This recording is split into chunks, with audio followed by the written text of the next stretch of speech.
Book 2, The Book of the Traveller of the Worlds, Canto 10, The Kingdoms and Godheads of the Little Mind.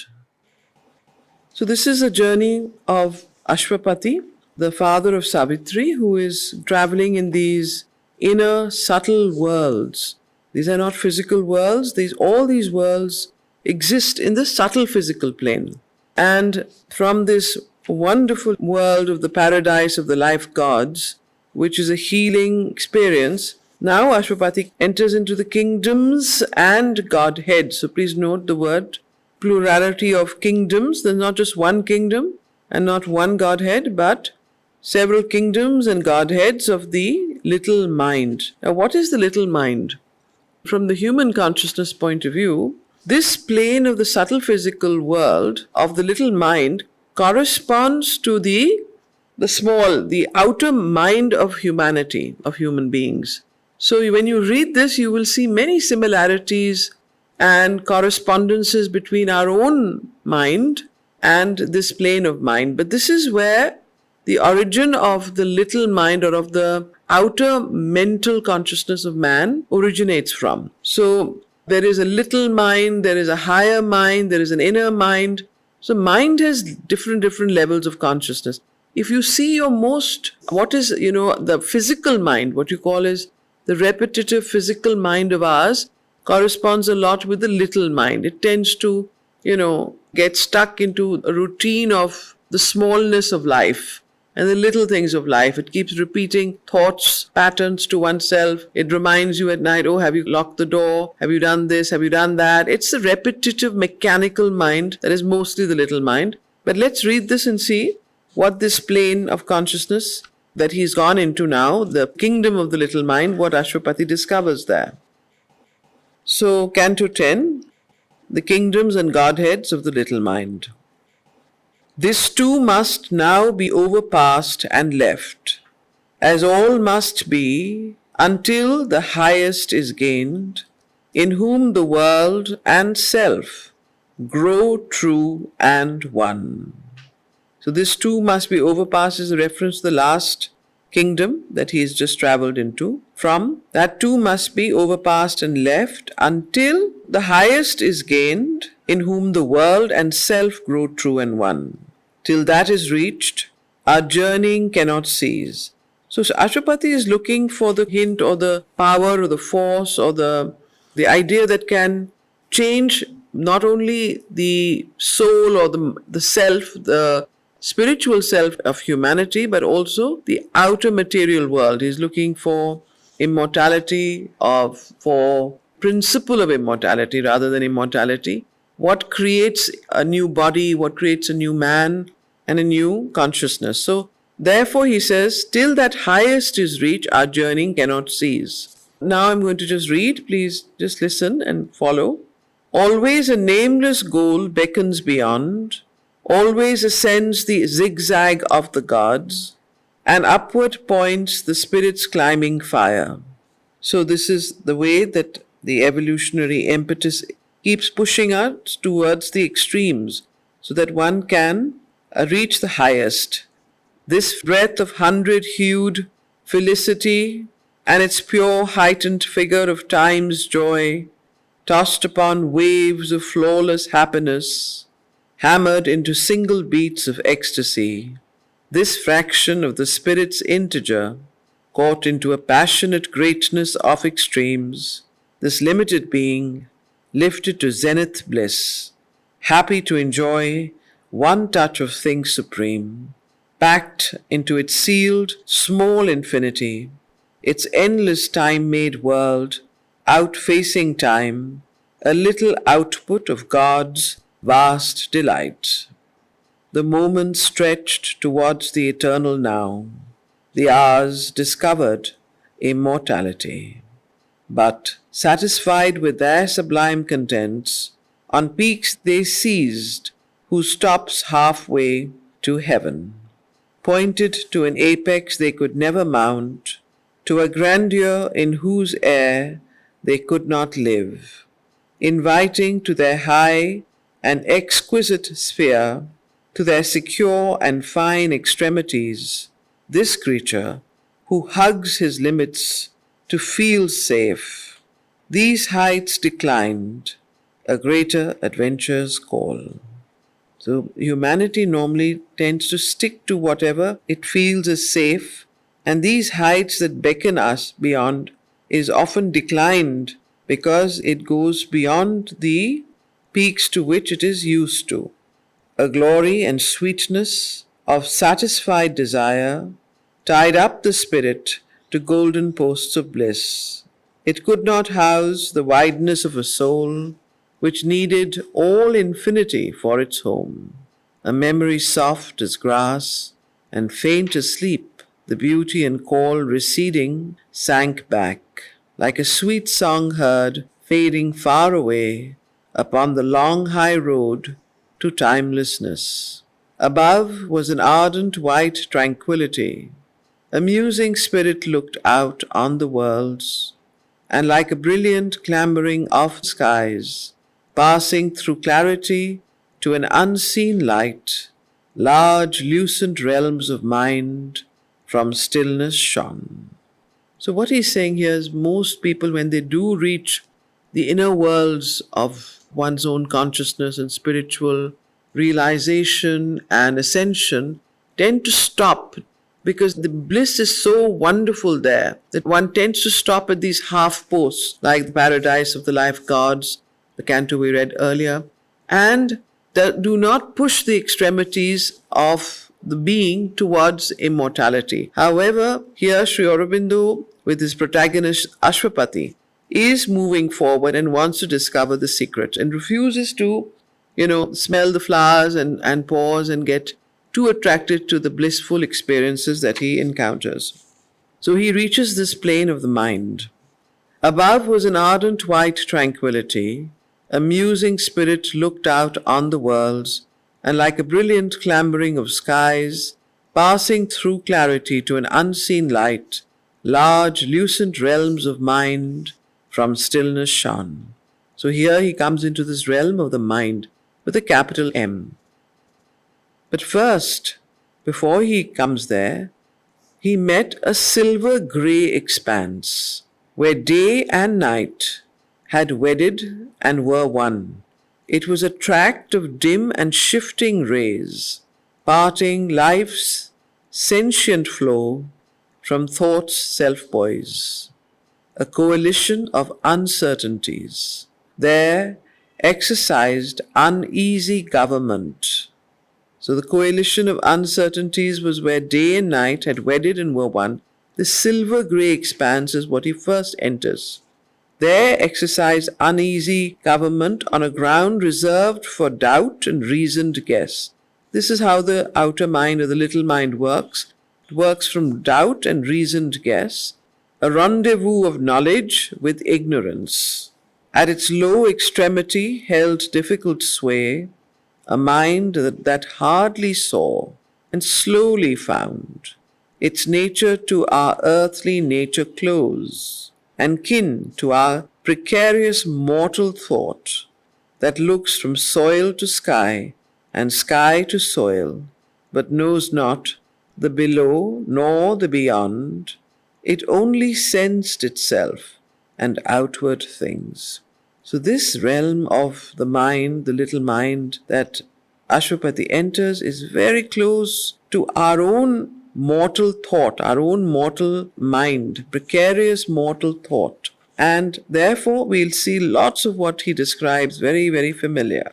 This was the first means of our slow ascent from the half-conscience of the animal soul living in a crowded press of shape events in a realm it cannot understand nor change.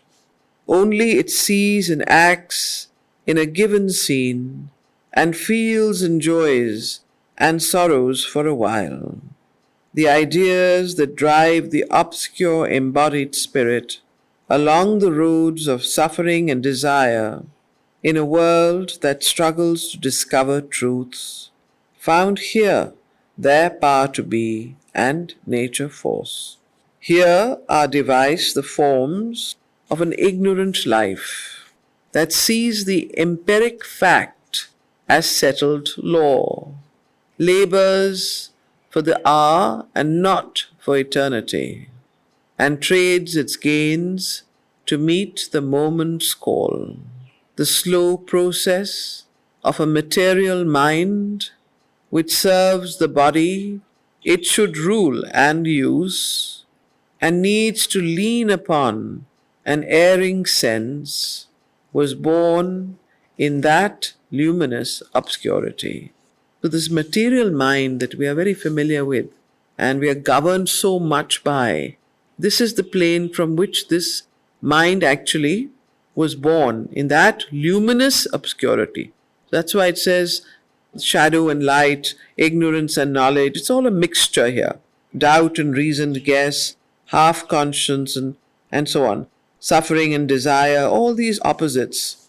So it is here, from here, that our outer material mind is formed.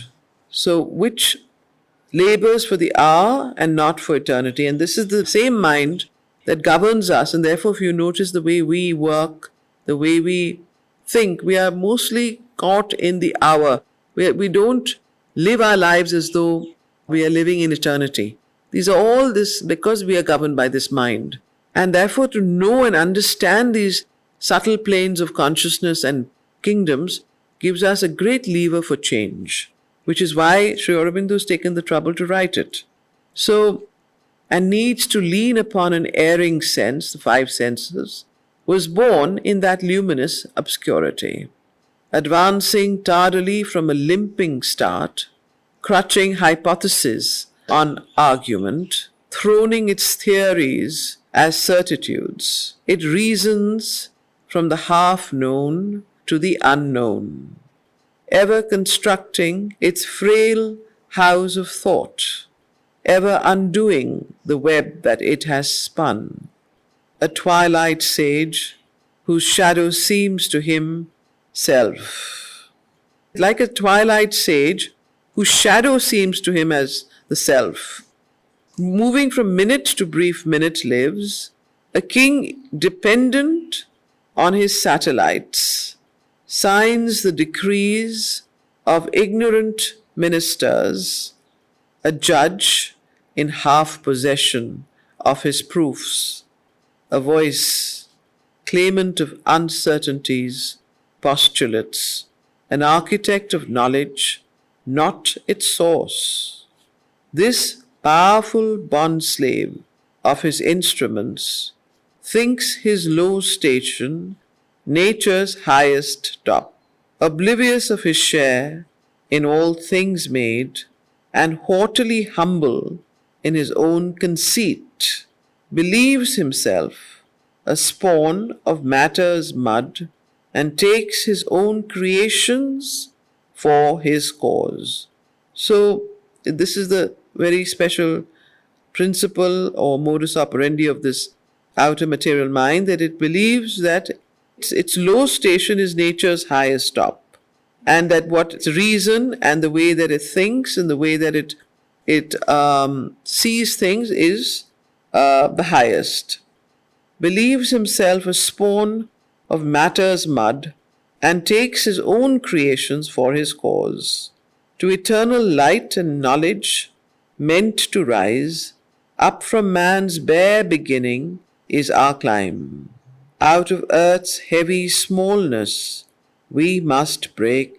We must search our nature with spiritual fire.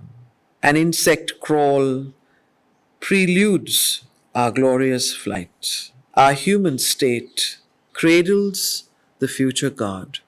Our mortal frailty, an immortal force. So, while this mind is what governs the outer nature of man, here Sri Aurobindo points as the narrator, that is only the outer fact which this mind gets stuck to. But actually within and beyond it, there is an inner and there are higher realities for which man can move towards. So, to eternal light and knowledge meant to rise. So here this last 5-6 lines is the narrator speaking. So the actual description stops here and then the narrator speaks. So thinks his low station, nature's highest top, oblivious of his share and so on, believes so and so. Then up from man's bare beginning is our climb. Out of earth's heavy smallness we must break. This is the narrator voice. We must search our nature with spiritual fire. An insect crawl preludes our glorious flight. Our human state cradles the future God, our mortal frailty and immortal force. At the glowworm top of these pale glimmer realms, where dawn sheen gamboled with the native dusk, and helped the day to grow and night to fail, escaping over a wide and shimmering bridge, he came into a realm of early light and the regency of a half-risen sun. Out of its rays our mind's full orb was born, appointed by the Spirit of the worlds to mediate with the unknowing depths, a prototypal deft intelligence, half poised on equal wings of thought and doubt, toiled ceaselessly twixt being's hidden ends. So, from this grey, opaque, shimmering realm, he comes into the realm of early light, where the rays of our mind's full orb are born, appointed by the Spirit of the worlds to mediate with the unknowing depths, a prototypal deft intelligence, half poised on equal wings of thought and doubt, toiled ceaselessly twixt being's hidden ends. A secrecy breathed in life's moving act, a covert nurse of nature's miracles. It shaped life's wonders out of matter's mud. It cut the pattern of the shapes of things. It pitched mind's tent in the vague, ignorant vast. A master magician of measure and device has made an eternity from recurring forms, and to the wandering spectator thought assigned a seat on the inconscient stage. So, a master magician of measure and device has made an eternity from recurring forms. So the recurrence of the forms creates the image of an eternity. Has made an eternity from recurring forms, and to the wandering spectator thought assigned a seat on the inconscient stage. On earth, by the will of this arch intelligence, a bodiless energy put on matter's robe. So on earth now he says, and from that plane now he's come back on this earth. What happened? A bodiless energy has put on matter's robe. This bodiless energy is on earth by the will of this arch intelligence, a bodiless energy put on matter's robe. Proton and photon served the imager I to change things subtle into a physical world. So, a wonderful description of the atom and how this has formed from this energy, which then has imaged itself into a visible shape. On earth, by the will of this arch intelligence, a bodiless energy put on matter's robe. Proton and photon served the imager I to change things subtle into a physical world. That's how the subtle worlds have become physicalized due to the image, the proton and photon that has done what? Has changed things subtle into the physical world. Served the imager I to change things subtle into a physical world, and the invisible appeared as shape, and the impalpable was felt as mass. Magic of precept joined with concept's art, and lent to each object an interpreting name. Idea was disguised in a body's artistry, and by a strange atomic law's mystique, a frame was made in which the sense could put its symbol picture of the universe. A fabulous description of quantum physics. Yeah. Can you imagine? He's written this in 1930s, and we're talking about quantum physics and the quartz and all now. So this is where, this is quite a remarkable explanation, and which is much better understood by us now than it perhaps was in the 1930s. So this is the subtle physical plane from which this world, this particular, he's describing how from these planes of consciousness and kingdoms, these physical worlds and forms are created. And he starts with the beginning of the earth, which is matter. In matter there was this invisible energy that wore the robe of matter. That is, matter is actually like a robe, like a costume. Yeah. So you also understand how material things can change and how matter is actually very subtle. And that's why when you get to the level of these higher energies, whether it's through the martial arts or whether it's through meditation and the spiritual practices, you can subtly change matter. The matter is not as stubborn and as inconscient as we think. You can send and you can receive. Now, the new films that are coming, with the power of the mind, you can change reality. You can stop events happening. The power of the will. So, even our movies are reflecting that. And so these things are going to become more and more part of humanity's consciousness with the advent of the internet and AI, and the fact that, before we could never imagine that you could call somebody without a telephone wire, then the mobile, and then from mobile we will go on to telepathy. Mobiles will be defunct in a few decades. That's what Sri Aurobindo says, that the next thing is telepathy. And clairvoyance is already quite a known phenomena, to see things from far, to hear things from near. So all of these 12 senses, the mother said, we have 12 senses, and we are only operating from 5 or 6. What about the other? So these are things that Savitri unfolds. And this is the power of Savitri, that you can begin to realize these potencies in your own being and become open to realizing them in life. So here we go. To change things subtle into a physical world, and the invisible appeared as shape, and the impalpable was felt as mass. Magic of precept joined with concepts art. Magic of precept. Do you understand that? What is precept? Perception. Became a concept. What is concept? Something material, concrete. Yeah, concept is something that you can measure or see or form. So, magic of precept joined with concepts art, and lent to each object an interpreting name.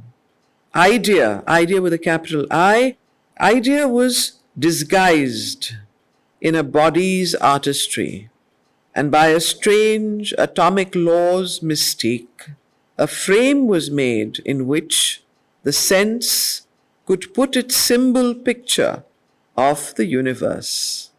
Even a greater miracle was done. The mediating light linked body's power, the sleep and dreaming of the tree and plant, the animal's vibrant sense, the thought in man, to the effulgence of a ray above.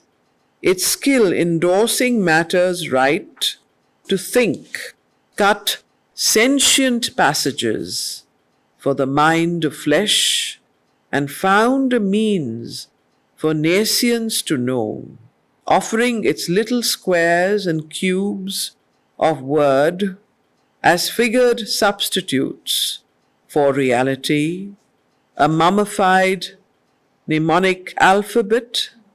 It helped the unseeing force to read her works. A buried consciousness arose in her, and now she dreams herself human and awake. but all was still a mobile ignorance.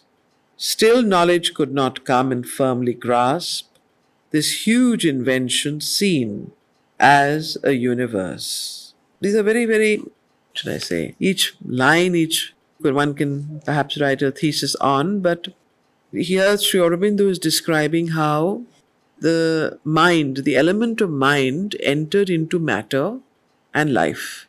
And how it then, but however, even though it entered, it created the thought, it created the sense, it created all of that, but it was still rooted in ignorance because it came from the nescience. And then the involutionary, there was the involution of all these, which then created the evolution. You can't get something out of nothing. There had to be an involution of this higher force into matter that clothed matter. For the spiritual, the ray is a reference to that spirit that entered in, and then when it got totally involved, had to evolve. And in its process of evolution, this nescience still gathered, had all the coverings of ignorance, and it takes time then to evolve, and all the chapters there explain that, all of that. But however, to say it simply, and we'll read this one passage again, even a greater miracle was done. The mediating light, so notice the mediating light, which is the ray, linked body's power, the sleep and dreaming of the tree and plant, the animal's vibrant sense, the thought in man, to the effulgence of a ray above. So this involution, it entered in and then created this link above. Its skill endorsing matter's right to think, and therefore matter could think. Cut sentient passages for the mind of flesh. Please note, the mind of flesh. Have you heard of this word, the mind of the cells? So in physical, unless matter has mind, the cells of the mind are in matter, how can you evolve to a higher consciousness? So cut sentient passages for the mind of flesh and found a means for nescience to know. For ignorance and nescience is the deepest ignorance or darkness to know, to knowledge. Offering its little squares and cubes of word, so the language, as figured substitutes for reality. A mummified mnemonic alphabet, what does that refer to? So mummified mnemonic alphabet, it helped the unseen force with a capital F, to read her works. So through the invention of language and the alphabet and all these ways, it helped this force to see herself, to become conscious. It helped the unseen force to read her works. A buried consciousness arose in her, and now she dreams herself human and awake. But all was still a mobile ignorance. It was human and awake, but it was still ignorant. Still knowledge could not come and finally grasp this huge invention seen as a universe. So this is actually the description of the beginning of the universe from inconscience and so on, what we have read in science, but in its deeper spiritual and its more occult aspect. This huge invention seen as universe, a specialist of logic's hard machine, imposed its rigid artifice on the soul. In aid of the inventor intellect, it cut truths into manageable bits, that each might have his ration of thought food, then new built truth's slain body by its art. A robot exact and serviceable and false, displays the spirit's finer view of things. A polished engine did the work of a god. None the true body found, its soul seemed dead. None had the inner look, which sees truth's whole. All glorified the glittering substitute. Then from the secret heights a wave swept down, a brilliant chaos of rebel light arose. It looked above and saw the dazzling peaks. It looked within and woke the sleeping god. Imagination called her shining squads that venture into undiscovered scenes where all the marvels lurk none yet has known. Lifting her beautiful and miraculous head, she conspired with inspiration's sister brood to fill thought's skies with glimmering nebulae. A bright error fringed the mystery's altar's frieze. Darkness grew nurse to wisdom's occult sun. Myth suckled knowledge with her lustrous milk. The infant passed from dim to radiant breasts. Thus worked the power upon the growing world. Its subtle craft withheld the full-orbed blaze.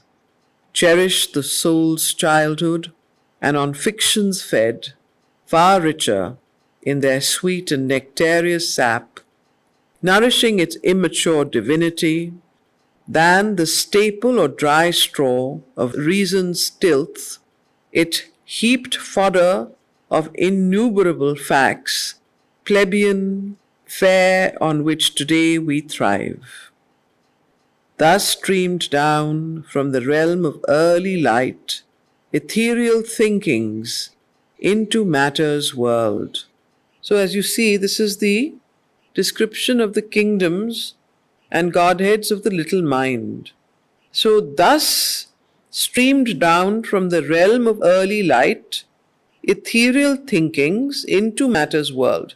So this is a description of how mind descended and involved itself into matter and began to have its early thought process, of course steeped and linked with ignorance and darkness, but slowly started to awaken matter. So this is the description in the first 2.5 pages of that.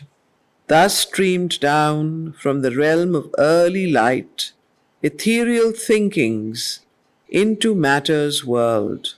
Its gold-horned herds trooped into earth's cave heart. The gold-horned herds, description of these herds of thought, which have the early light, therefore the gold, into earth's cave heart, matter's heart and which is still very dense and dark. Its morning rays illume our twilight eyes.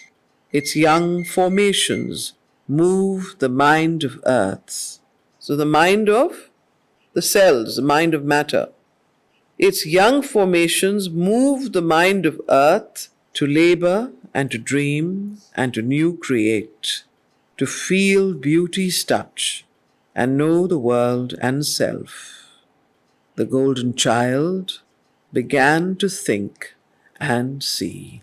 So both these, the sense of thought and sight came through this particular process that has been described here. So darkness grew nurse to wisdom's occult sun, and this myth suckled knowledge with her lustrous milk, and so on. So the golden child began to think and see. These words start, creating their own grooves of meaning in our mind, and they are easily understand the next time we read them. That is also part of Savitri, that you have to read the paragraph and then reread it again after a few days or one day. And every time you reread something, it becomes clearer and clearer. The meaning actually reveals itself, because Savitri was written from the overmental consciousness, which is above the mind, which therefore means that the thinking outer mind cannot understand its meanings just through thought. It has to have the intuitive mind that can begin to see its meaning. So as you see, this is the description of the kingdoms and Godheads of the little mind. So thus streamed down from the realm of early light ethereal thinkings into matter's world.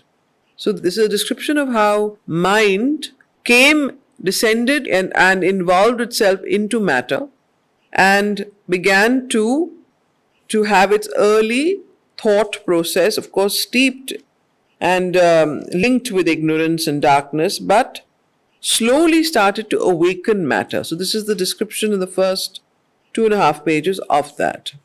In those bright realms, our mind's first forward steps ignorant of all. This is, of course, in the subtle physical world. This is the kingdom of the little mind, where the power of the divine light and the divine mind enters in its first formations. In those bright realms are mind's first forward steps. Ignorant of all, but eager to know all, its curious, slow inquiry there begins. Ever its searching grasps at shapes around. Ever it hopes to find out greater things. Ardent and golden gleamed, with sunrise fires, alert it lives upon invention's verge. Yet all it does is on an infant scale, as if the cosmos were a nursery game. Mind, life, the playthings of a Titan's babe. As one it works, who builds a mimic fort, miraculously stable for a while, made of the sands upon a bank of time, mid an occult eternity's shoreless sea. A small, keen instrument, the great Pusians chose. An arduous pastime passionately pursues. To teach the ignorance is her difficult charge.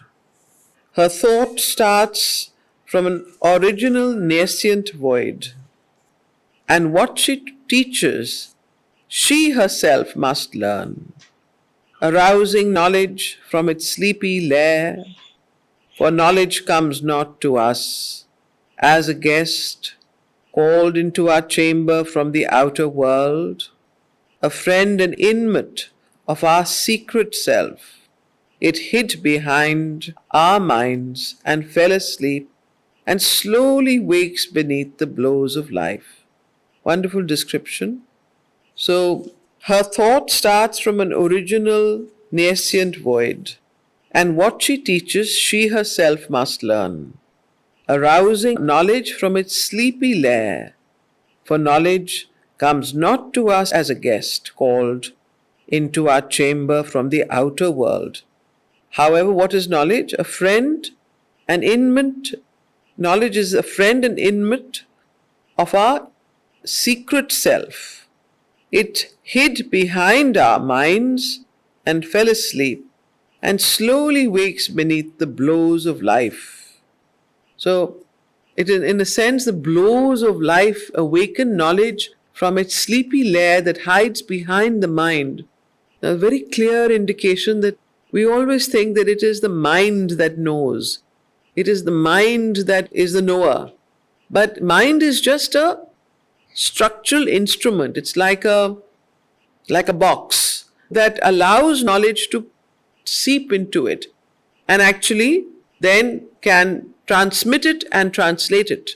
So very clearly, that's why Sri Aurobindo and all yogas say that only when your mind falls silent do you hear the whispers of eternity, do you hear the truth, do you hear the secret wisdom that you know. And so therefore you get clairvoyance, you get trikala drishti, you get forebodings of the future, you come to know what is going to happen. All of these things, this is the deeper knowledge that comes when the outer instrument of mind, which is just a box, falls silent, because the instrumentation of the mind, outer mind and outer life, is otherwise so noisy that it does not allow the true knowledge to come forth. So here again a beautiful description of how Sri Aurobindo puts it. For knowledge comes not to us as a guest called into our chamber from the outer world, a friend and inmate of our secret self. So knowledge is from the secret self. It hid behind our minds and fell asleep and slowly wakes beneath the blows of life. So that means if you don't get blows of life, your mind won't wake. That means the knowledge won't wake. Why? How does the blows of life have a direct correlationship with knowledge awakening and coming forth into from the secret self? Why? So those who have a very easy life normally are very foolish. Sorry? Yes, so the mind is not awake, but what about this knowledge that comes from the secret self through into the mind is not awake? So, blows of life awaken the mind and allow the mind to then realize that it doesn't know. When the mind realizes it is not the source of knowledge and it has to look within and delve within into its deeper sources of wisdom, then knowledge comes through experience. So you have to become conscious first for knowledge to come through. And that is why it says that it slowly wakes beneath the blows of life. The more the blows, the more conscious you become. So if you are not getting a blow every day in your life, so what does that mean? You're not growing. So that means you're not exerting yourself enough to be able to grow. Unless you do something, people say, oh, it's very easy to criticize. Say, oh, he's such a nice chap, he's so good, but he does nothing. So he can't make mistakes because he doesn't do anything only. Now those who act, who are deep into action, who are pushing themselves forth, exerting themselves to the maximum, only they can make mistakes. Why? Because they are acting. Now, one can say, oh, he's a very good fellow, but he's a very good fellow. What does he do? Does nothing. Just goes in the ordinary rut of things. So he makes very little mistakes. If he makes very few mistakes, he has very little opportunity to grow. If he doesn't grow, he doesn't deepen in wisdom, doesn't deepen in knowledge, doesn't progress, and he doesn't push his outer limits, or his outer nature still remains very placid and very asleep. Yeah, so there's a very famous saying, that only those who, if you don't act, you don't make mistakes. So, there's a lot of criticism of great leaders, We magnify their mistakes in a huge way. Oh, he's done this. Oh, he's done that. But what we don't do is, we do not realize how little the other fellow has done. We don't magnify the lack of action of leaders who are of lesser, ability. So, this is something that we have to think about very deeply. And that's why you have a Roosevelt or a, who are the great, any great leader you see anywhere in any country, you'll see there are men and women of great shadow and light. They have made great progress and great action. They've done great things, but they've also made mistakes. Because you cannot go without one or the other. Both come together. People of insignificance who are not very who have not done great things, will also not make great mistakes. They are lower frequency of life. You understand? So that is what Aurobindo here is saying, that, the more you get blows of life, and how will you get blows of life? By doing. If you just sit there and say, no, I'm that's as much as I can do. I can't do this, I can't do that. Like a lotus eater, yeah. There are lots of them, you meet them all around. They're all insignificant beings. So basically, men of action, of Vivekananda, he was so aware of his failings and he was deeply aware, but what a great man of action. You can't even think of comparing him to somebody more virtuous and less flawed, let me put it. More virtuous you are and less action you do, the less flawed you are also. But the more flaws you have, that means your being is being chiseled. That's when you have mistakes, you make mistakes, So this is something very important to understand also as managers. When you're dealing with people in your staff, people who are most assertive and do a lot of work, they will also make a lot of mistakes. So you have to be able to understand the difference between a non-worker or a non-doer and a doer, and allow that person freedom to make those mistakes and support that person. Because his light is so high, his darkness will also be there. Less light, less darkness. They both go together. So, you see how Mother used to deal with sadhaks. Now you understand why she used to do that. The people were aghast. How are you allowing Navjat to do this? How are you giving him so much freedom? How can he do this? See, he's done this. He's made this mistake. See what this fellow has done. All the people who were right in front, whether it was Roger, whether it was Satprem, whether it was Navajat, whether it was Human Bhai, you name all of them. Pranabda. So that is why she did that. Well, the rest, they're not instruments only. What are they going to do for me? What are they going to do for the divine? Not capable. Okay? So, a friend and inmate of our secret self, it hid behind our minds and fell asleep, and slowly wakes beneath the blows of life. The mighty daemon lies unshaped within. To evoke, to give it form, is nature's task. So this mighty daemon is what? It's not demon, it's daemon is the opposite. That is the God-like being in us. The mighty daemon lies unshaped within. It has to form into a psychic self, a psychic being. It's just a psychic spark. It's like a light. And that formation of this daemon takes place through the blows of life, and slowly wakes beneath the blows of life. The mighty daemon lies unshaped within. To evoke, to give it form is nature's task. All was a chaos of the true and false. Mind sought amid deep mists of nescience. So again, a very clear example of two personalities, one very good and very great and very, almost you can say, and totally ineffective, and the other, Modi and Manmohan Singh. You see India under Manmohan Singh, you see India under Modi. You see the two personalities, you will say, oh, Manmohan Singh, much nicer man. Very good, very good. But what did he achieve? Where was India? For 10 years, we suffered in backwards the last 5 years of his whatever, because he was not willing to take that extra step. So sometimes when you take giant strides, you also have, giant mistakes. But the progress is so high that those that see the small errors, those disappear over time. What remains is the great, great creation that is taking place. Not to say that it is to be condoned, but to realize that each person has not to be too critical of people who are great doers, because all great doers will have problems, whether it's Napoleon or whoever. But to be able to see that there is something that is waking within.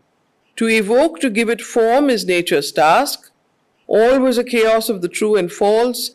Mind sought amid deep mists of nescience. It looked within itself but saw not God. A material interim diplomacy denied the truth that transient truths might live, and hid the deity in creed and guess, that the world ignorance might grow slowly wise. This was the imbroglio made by sovereign mind, looking from a gleam ridge into the night, in her first tamperings with inconscience. So this was the imbroglio made by sovereign mind, with a capital M, looking from a gleam ridge into the night, in her first tamperings with inconscience. Its alien dusk baffles her luminous eyes. Her rapid hands must learn a cautious zeal. Only a slow advance the earth can bear. Yet was her strength unlike the unseeing earth's, compelled to handle makeshift instruments invented by the life force and the flesh.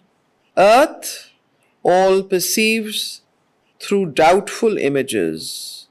All she conceives in hazardous jets of sight, small lights kindled by touches of groping thought, incapable of the soul's direct in-look.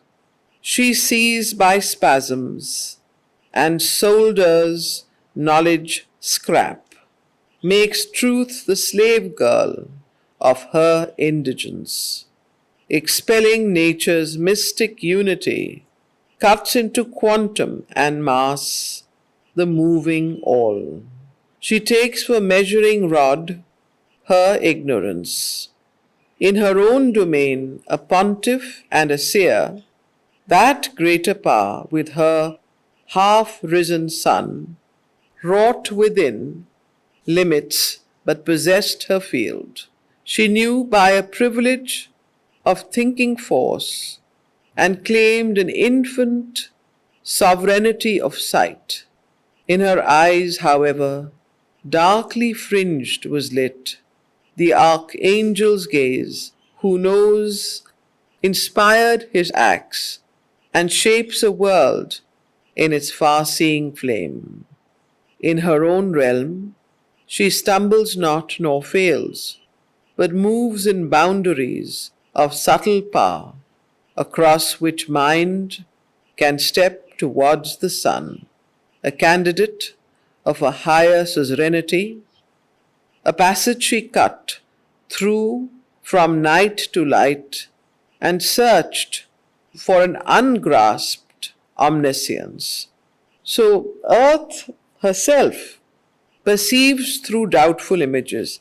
Earth is matter, and matter slowly awakens into gets the awakening ray of mind into it. But till then, what it does and how it awakes, small lights kindled by touches of groping thought, incapable of the soul's direct in-look. She sees by spasms and solders knowledge scrap, makes truth the slave girl of her indigence, expelling nature's mystic unity, cuts into quantum and mass the moving all.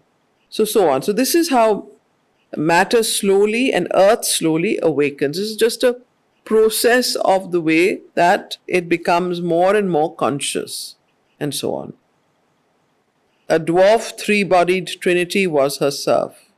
First, smallest of the three, but strong of limb, a low brow. So what is this a reference to? A dwarf three-bodied in trinity was her serf. Whose serf? This is, trinity is mind, life, and the physical mind, the physical, the Godheads of the mind, the little life, and the little physical body. So this was a dwarf three-bodied trinity was her serf. Whose serf? Nature's serf. Here now we go on to nature. And earth, nature, is also earth and matter is also part of nature. So it is the same. A dwarf three-bodied trinity was her serf. First, smallest of the three, but strong of limb, a low brow with a square and heavy jowl, a pygmy thought, needing to live in bounds, forever stooped to hammer, fact and form. Absorbed and cabined in external sight, it takes its stand on nature's solid base, a technician admirable, a thinker crude, a riveter of life to habit's grooves. Who do you think it's referring to?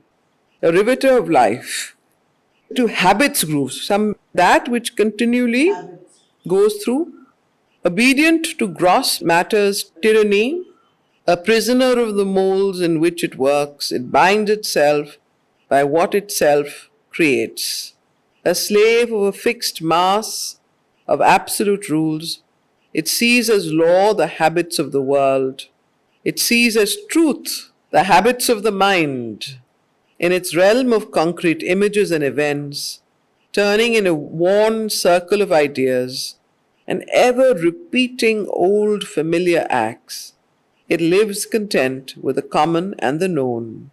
It loves the old ground that was its dwelling place, abhorring change as an audacious sin, distrustful of each new discovery. Only it advances step by careful step, and fears as if a deadly abyss the unknown. A prudent treasurer of its ignorance, it shrinks from adventure, blinks at glorious hope, preferring a safe foothold upon things to the dangerous joy of wideness and of height. The world's slow impressions on its laboring mind, tardy imprints almost indelible, increase their value by their poverty. The old sure memories are its capital stock. Only what sense can grasp seems absolute. External fact it figures as sole truth. Wisdom identifies with the earthward look, and things long known and actions always done are to its clinging hold a balustrade of safety on the perilous stair of time. So, what do you think he is referring to? The physical mind. So the Godheads of the little mind, the physical mind, that is conventional, is fixed to habits, it tends to go through the whole routine of things. It doesn't like to go out of its groove, doesn't like anything new coming in, doesn't like to adventure forth, is tied a slave to habits, and likes a fixed routine. So the physical mind in us, if you see, our own mind, we also have all these things. We have the physical mind, we have the mind proper, we have the vital mind, we have the intuitive mind. I'm sorry? Humanity, we do have a higher mind. It can be developed, and many people do develop it. Depends on person to person. So this is the physical mind that he's talking about. The first, the smallest of the three. The dwarf three-bodied trinity was herself. First, smallest of the three, but strong of limb, low brow, with a square and heavy jowl, pygmy thought, needing to live in bounds, forever stooped to hammer fact and form, and so on, cabined in external sight, technician admirable, a thinker crude, obedient to gross matter's tyranny, prisoner of the molds in which it lives, it binds itself by what it creates, a slave of fixed mass, of absolute rules. It sees as law the habits of the world. It sees as truth the habits of the mind. So all of this is the first dwarf, that the three dwarfs that govern the Godheads, the three Godheads of the little mind. First is the physical mind. So it sees as law the habits of the world.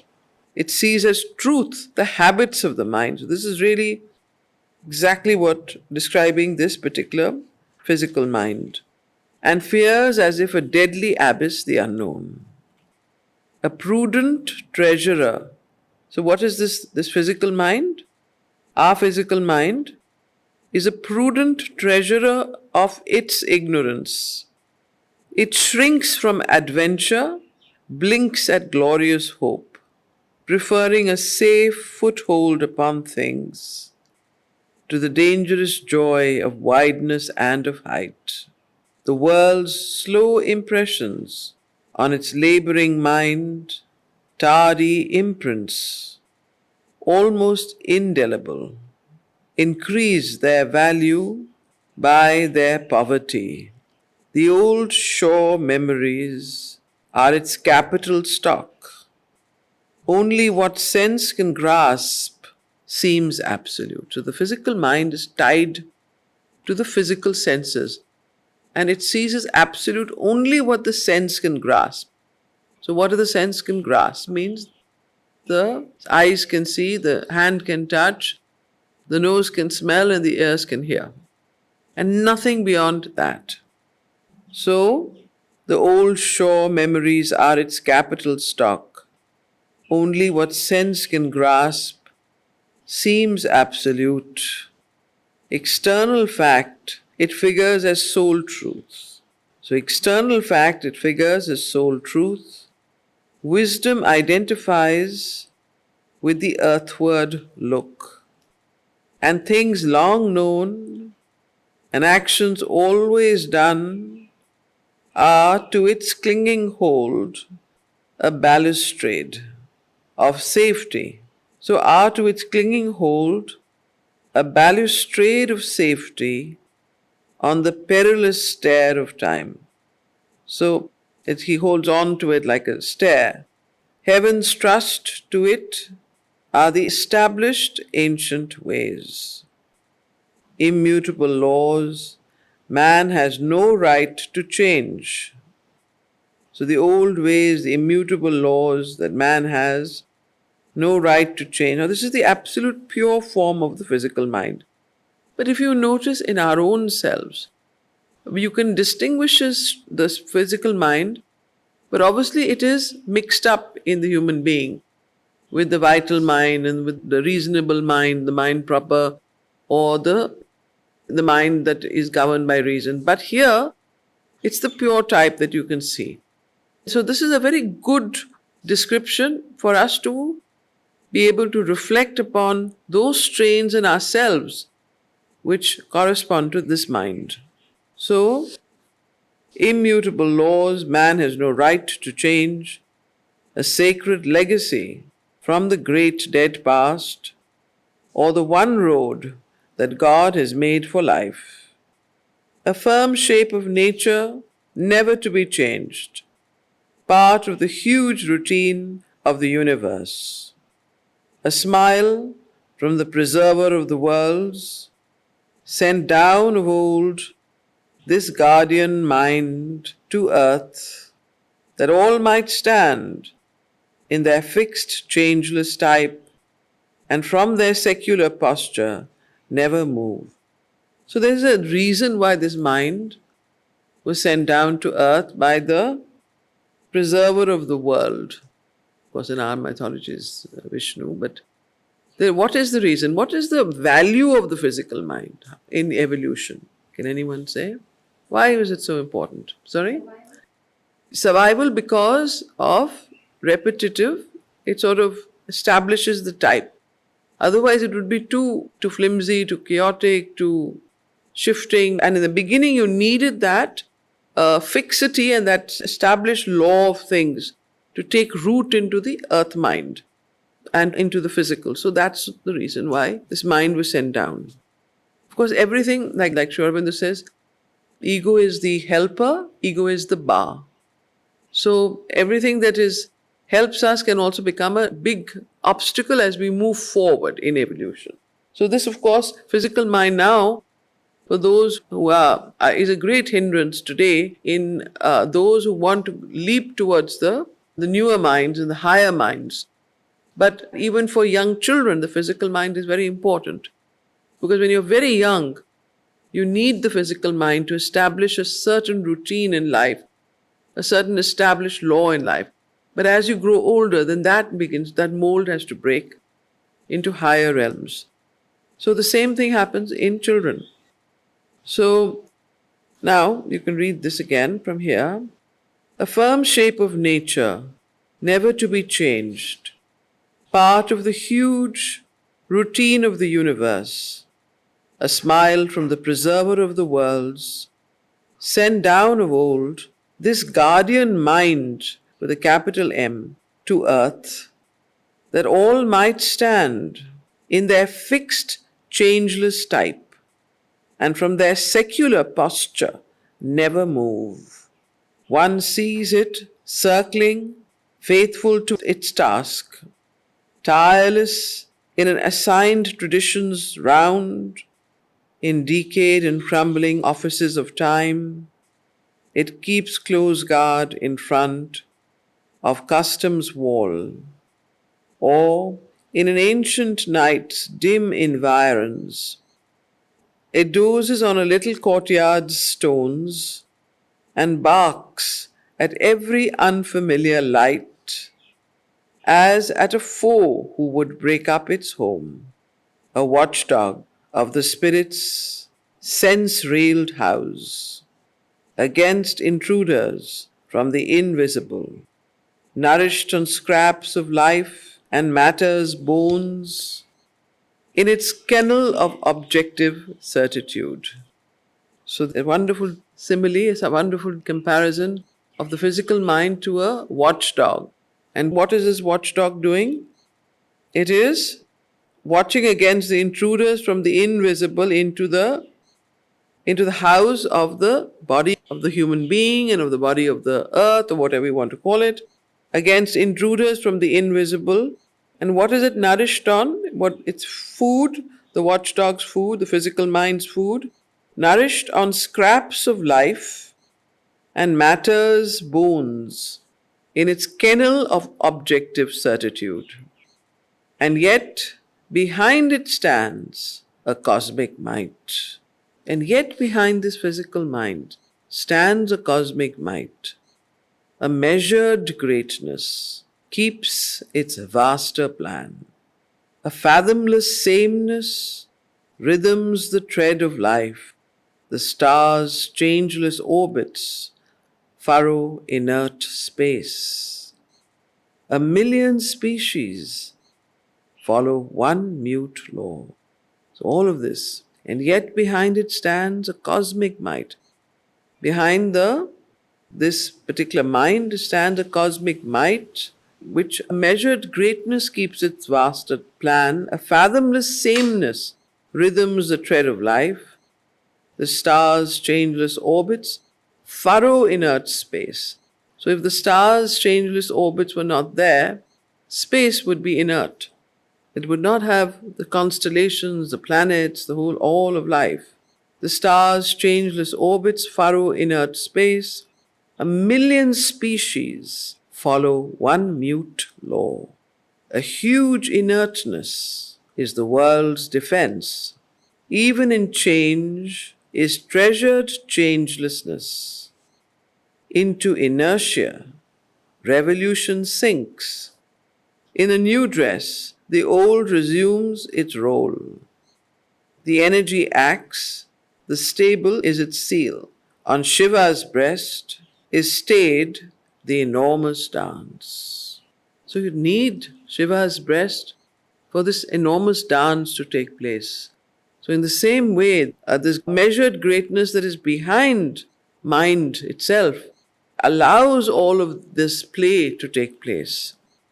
So even in change is treasured changelessness. Into inertia, revolution sinks, and we see that all the time. In a new dress, the old resumes its role. The energy acts, the stable is its seal. On Shiva's breast is stayed the enormous dance.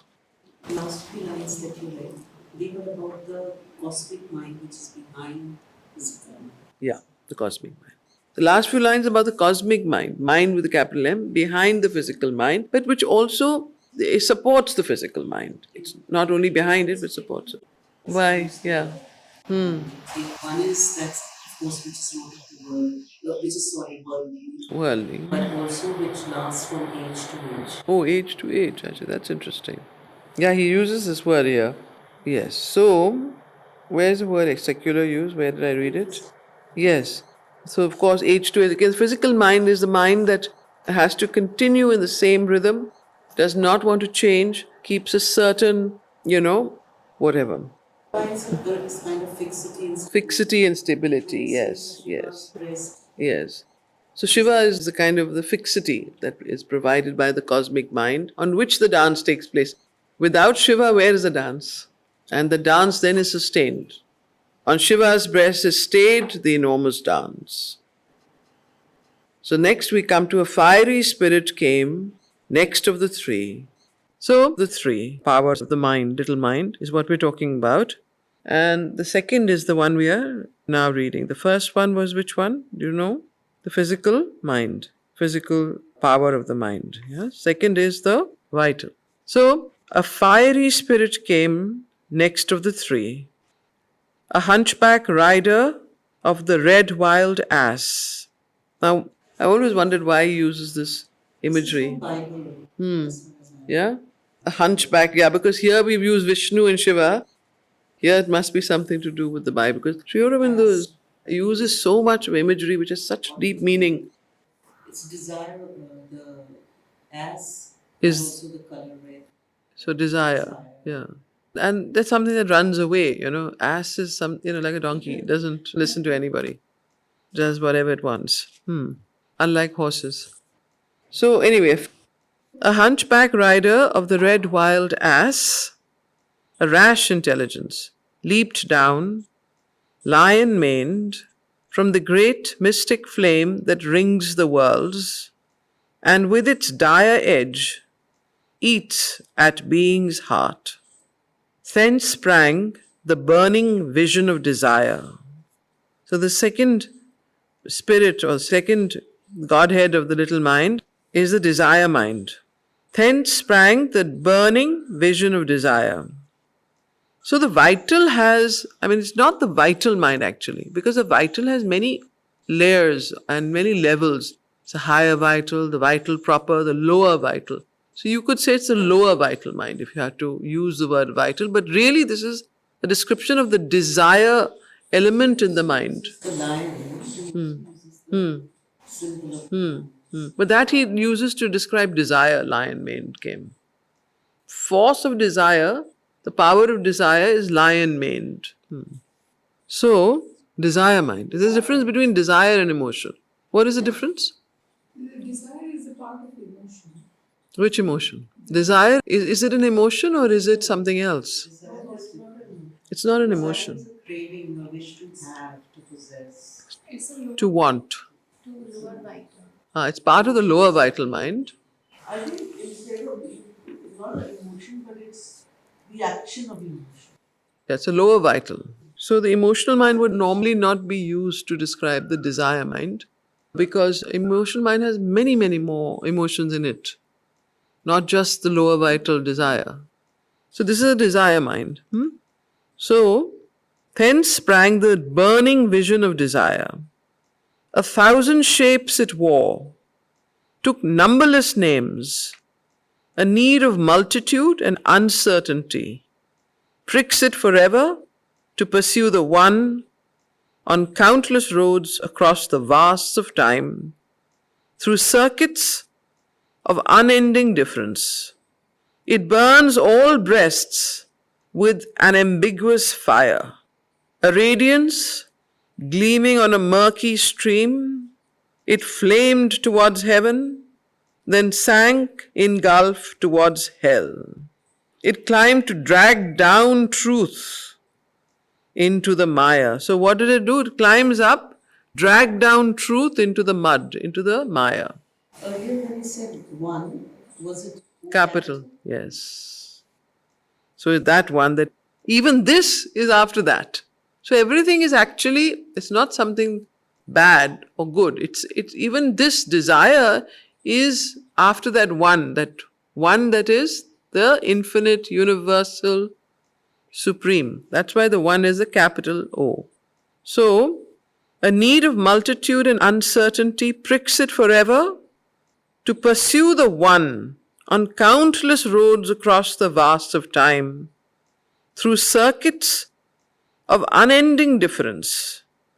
It burns all breasts with an ambiguous fire, a radiance gleaming on a murky stream. It flamed towards heaven, then sank, engulfed towards hell.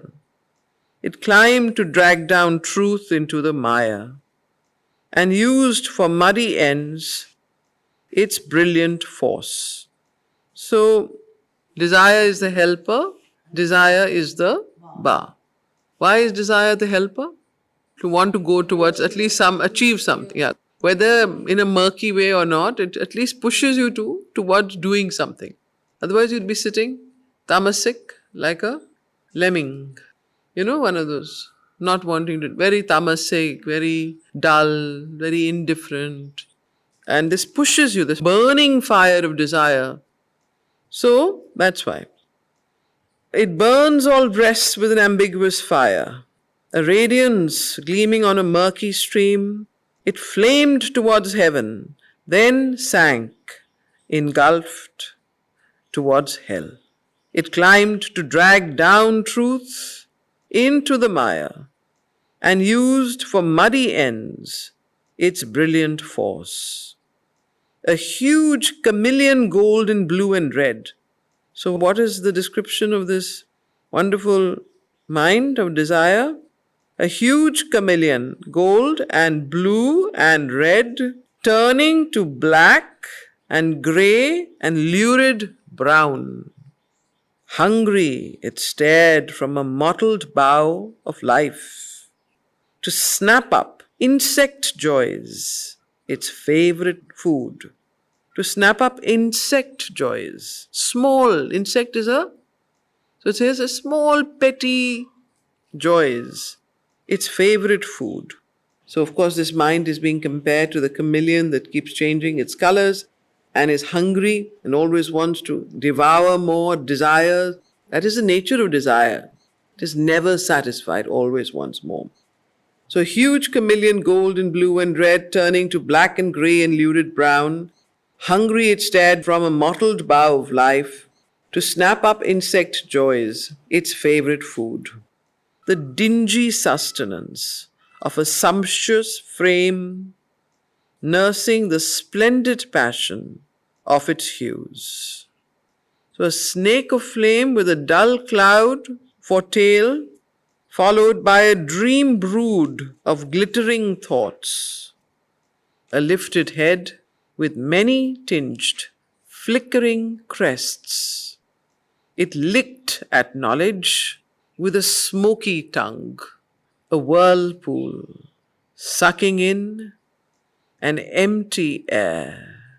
It based on vacancy stupendous claims, in nothingness born to nothingness returned, yet all the time, unwittingly, it drove towards the hidden something, that is all. So even though its entire action was from nothingness to nothingness return, yet all the time, unwittingly, unknowingly, unconsciously, what did it do?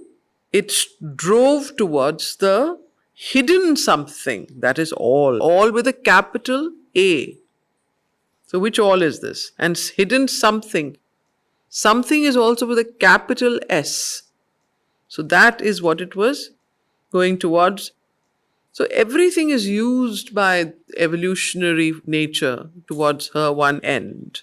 Ardent to find, incapable to retain, a brilliant instability was its mark. So what is the mark of this particular mind? A brilliant instability. And you see people who have this mind predominant in them. Can you think of somebody you know who is predominant? Everybody has all the minds, but there is a certain dominance of one mind in some people and another mind in another person. A brilliant instability. So what happens? They come up with these genius ideas and things, but unable to execute or to sustain anything. A brilliant instability was its mark. So if you see the vital mind in us, a brilliant instability is its mark. Give me an example. It's unstable in its nature. Our vital mind, the desire mind, because it keeps moving. The desire never ends. One day this, the next day that, and you're not even aware how it pushes you. Keep moving from one thing to the other. Never satisfied. So, ardent to find, incapable to retain. A brilliant instability was its mark. What is an instability? Okay, let me continue to read. To err, its inborn trend. What is its inborn trend? Actually, Marilyn Monroe was like that. There are a lot of Yes. To err, its inborn trend, its native cue. Whitney Houston also same thing. Yeah. Completely unstable and completely haywire, To err, its inborn trend, its native cue. At once to an unreflecting, credence prone. What does this mean? Without reflection, to believe in something. It thought all true that flattered its own hopes. It cherished golden nothings born of wish. It snatched at the unreal for provender. You understand? It snatched at the unreal for provender. Anuradha, explain? For food. In darkness, it discovered luminous shapes. In darkness, it discovered luminous shapes because that's the way the mind works. It imagines. Peering into a shadow-hung half-light, it saw hued images scrawled on fancy's cave, or it swept in circles through conjecture's night and caught in imagination's camera bright scenes of promise held by transient flares, fixed in life's air, the feet of hurrying dreams, kept prints of passing forms and hooded powers, and flash images of half-seen verities. So, what is this about? Can anybody see this in themselves? Can you see this mind working? There's a certain type that he's describing, a very deep occult nature and function of this desire mind, which is rules earth nature, rules a lot, is very dominant in human beings, is also dominant in other species, not just human beings, animals. But this is the way it works towards the hidden something that is all. Bright scenes of promise held by transient flares, fixed in life's air, the feet of hurrying dreams, kept prints of passing forms and hooded powers, and flash images of half seen verities, an eager spring to seize and to possess, unguided by reason or the seeing soul. So, this particular mind is totally unguided by reason or the soul, the psychic being. The seeing soul is the psychic being. So was its first natural motion and its last. It squandered life's force to achieve the impossible. It scorned the straight road and ran on wandering curves. It scorned, didn't want to go the straight and narrow path. It wanted to go all over the place because it was just completely dominated by its instinct, desire, impulse, craving, whatever it was. So it squandered life's force to achieve the impossible. It scorned the straight road and ran on wandering curves and left what it had won for untried things. It saw unrealized aims as instant fate and chose the precipice for its leap to heaven. And chose this precipice. What is the precipice? Cliff that you jump off. So, it chose the precipice for its leap to heaven. Adventure, its system in the gamble of life. It took fortuitous gains as safe results. Error discouraged not its confident view. Ignorant of the deep law of being's ways, and failure could not slow its fiery clutch. Yeah, this is what I'm saying. Desire is the helper, desire is the. So, if you have this, you have a great drive to do things, to achieve the impossible. But if you don't have reason and the seeing soul with it, then you're only dominated by this. But all of us have this. But we also, if it is, what should I say? If it is tempered by reason and the psychic soul or the psychic being, then you can achieve great feats of impossible things with if you have this kind of mind or this kind of desire mind at your disposal. When this becomes a tool, then it becomes a great power of action.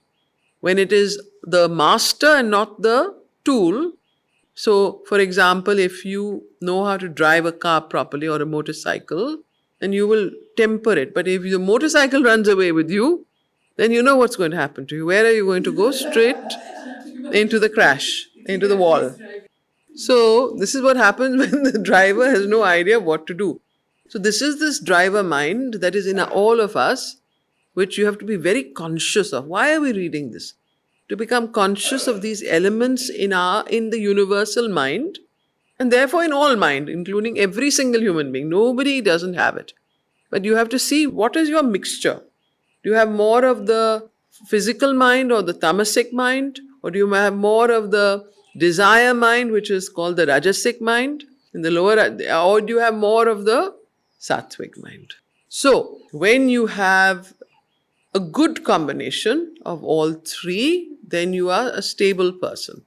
When you have too much of one, which she has mentioned two very good examples of this mind, of this desire mind, then you can go off on your own trip. You cannot succeed. You will either commit suicide, or you will have huge accidents, or you will commit something or the other. Nervous breakdowns or murders, which you read a lot about. All these crimes of passion that you see, and you hear about every day. So, adventure its system in the gamble of life. It took fortuitous gains as safe results. Error discouraged not its confident view. Ignorant of the deep law of being's ways, and failure could not slow its fiery clutch. One chance made true warranted all the rest. Attempt, not victory, was the charm of life. So there's unsubstantial dunes, It was the attempt, it was the adventure. You see those people who want to do something, the moment they've done it, they get bored. Or they say, "Arey, now we don't want to do it anymore." This is part of this mind. Therefore, there's no real enduring success or victory either. Attempt, not victory, was the charm of life. An uncertain winner of uncertain stakes, instinct its dam, and this is a very wonderful horse terminology here. An uncertain winner of uncertain stakes, instinct its dam. Do you know what dam means? Come on, all you guys, you must have learned that much. Mother. Instinct its mother, and life mind its sire. And so the instinct was the mother of this mind, and the life mind was its father. Okay? So, instinct its dam, and life mind its sire. It ran its race and came in first or last. It has to run its race. Whether it comes first or last is not important. Yet were its works nor small and vain nor null. It nursed a portion of infinity's strength and could create the high things its fancy willed. And yet its works, nor small and vain nor null, such an energy, such a force, such a strength it had. It nursed a portion of infinity's strength and could create the high things its fancy willed. Its passion caught what calm intelligence missed. So its passion caught what calm intelligence missed. Insight of impulse laid its leaping grasp on heaven's high thought, had hidden in dazzling mist. On heaven's high thought had hidden in dazzling mist, caught glimmers that revealed a lurking sun. It probed the void and found a treasure there. A half intuition, purpled in its sense, it threw the lightning's fork and hit the unseen. So it threw the lightning's force, and because of its half intuition, it hit the unseen without even really knowing. It saw in the dark and vaguely blinked in the light. Ignorance was its field, the unknown its prize. Of all these powers, the greatest was the last. Arriving late from a far plane of thought into a packed, irrational world of chance, where all was grossly felt and blindly done, yet the haphazard seemed, the inevitable, came reason, the squat Godhead artisan. So this is the third Godhead of the mind, reason, the squat Godhead artisan. Now, why is it being described as a squat Godhead artisan? It has its limits. Yeah. Artisan Not the is a reference to. craftsman. So, reason, the squat Godhead artisan, to her narrow house upon a ridge in time, adept of clear contrivance and design, a pensive face, and close and peering eyes, she took her firm and irremovable seat, the strongest, wisest of the troll-like three. So you can just see the three powers of the lower mind, the little mind that they call, all three are sitting next to each other. The first is the physical mind, which is very, very rigid, very, very square. Second is the desire mind, that is everywhere, nowhere, in the sense it's very liquid, it's very flame-like, Third is the reasonable mind, the mind of reason, which is a squat artisan. You know, it is already it's got a clear thinking kind of intelligence. So came reason, the squat Godhead artisan. So you just try and recognize the three Godheads in yourself. The idea is to reflect and see which one of these three powers is greater in you. You know? Can you see? So, of all these powers, the greatest was the last, arriving late from a far plane of thought into a packed, irrational world of chance, and so on. So, she took her firm and irremovable seat, the strongest, wisest of the troll like. What is troll like three? Troll is what I saw in Harry Potter. The troll like three. What is the meaning of the word troll like three? Yeah, they're the dwarfs. Huh? Mini giant. I think they're little dwarf. They're dwarfs, but No. minis. But very ugly. Troll like three. I don't know what it means. You tell me. Trolls are actually in mythology. They are made. It's like mountain. Then will start having a body. So when they make these trolls, they are practically made out of Mud. mud. They don't have actually any brain.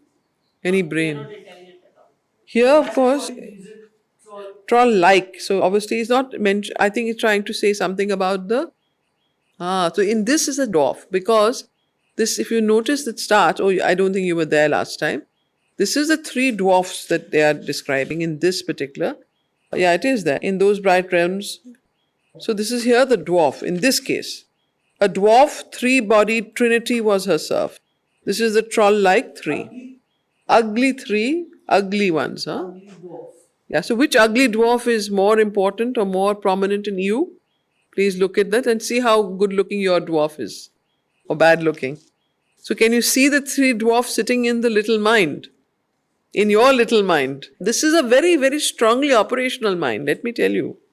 So armed with her lens and measuring rod and probe. So what is this one? This particular troll has, she has her lens, measuring rod and probe. She looked upon an object universe and the multitudes that in it live and die, and the body of space and the fleeing soul of time, and took the earth and stars into her hands to try what she could make of these strange things.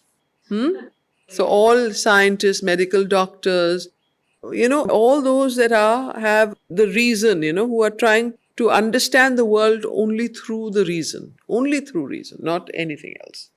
So, to try what she could make of these strange things, in her strong, purposeful, laborious mind, inventing her scheme lines of reality and the geometric curves of her time plan, she multiplied her slow half cuts at truth. Impatient of enigma and the unknown, intolerant of the lawless and the unique, imposing reflection on the march of force, imposing clarity on the unfathomable, she strove to reduce to rules the mystic world. So, everything is rule bound and has to be measured and deciphered. Nothing is left to, she cannot stand this mystic, indecipherable, unfathomable, unknown. It has to be measured, cut. And if you see the way that our government is organized and see the way our life is organized, very much like this. And if you go to medical science, especially to the hospital, there is no chance of anything higher or deeper or greater. And that is why I run away from doctors. All of them are following this rule. All half ignorant, half stupid, and dark. That is what medical science is today. It's an infant. What does Sri Aurobindo say about it? So-called allopathy says is an infant groping in the dark. Okay. So these are what happens is when you only solely rely on one power and you completely remove every other source of knowledge, intuition, and then you become, and we are all subject to this. If the doctor says this, we believe it. Why do you believe it? I have no other choice. We always have a choice. We can say no. But we don't. We're all scared, fear. The rest are all stuck to this. stuck here. No, are living in the psychic. The soul knows. The soul knows. Listen to your soul, not to your mind. Mother keeps saying that. Listen to your soul, not to your mind. Okay. So, imposing reflection on the march of force, imposing clarity on the unfathomable. She strove to reduce to rules the mystic world. Nothing she knew, but all things hoped to know. In dark, inconscient realms, once void of thought, missioned by a supreme intelligence, to throw its ray upon the obscure vast, an imperfect light, leading an erring mass, by the power of sense and the idea and word, she ferrets out nature's process, substance, cause, all life to harmonize by thought's control. She, with the huge imbroglio, struggles still, ignorant of all but her own seeking mind. To save the world from ignorance she came, a sovereign worker through the centuries, observing and remolding all that is. However, you must understand, even though there are certain limitations to this third power of the mind, it is still the highest of the three. That reason is important. You can't be unreasonable and continue in your own way.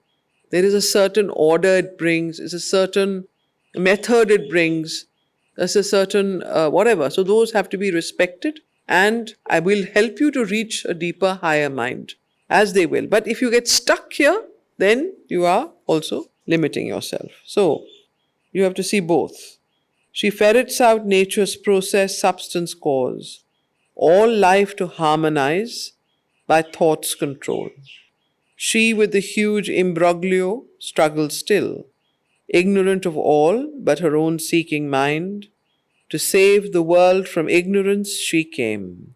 So reason has a purpose in that it helps to take away some of the ignorant beliefs and things. In the old days they used to say, if something happened to you, oh, you've been, witchcraft. What happened?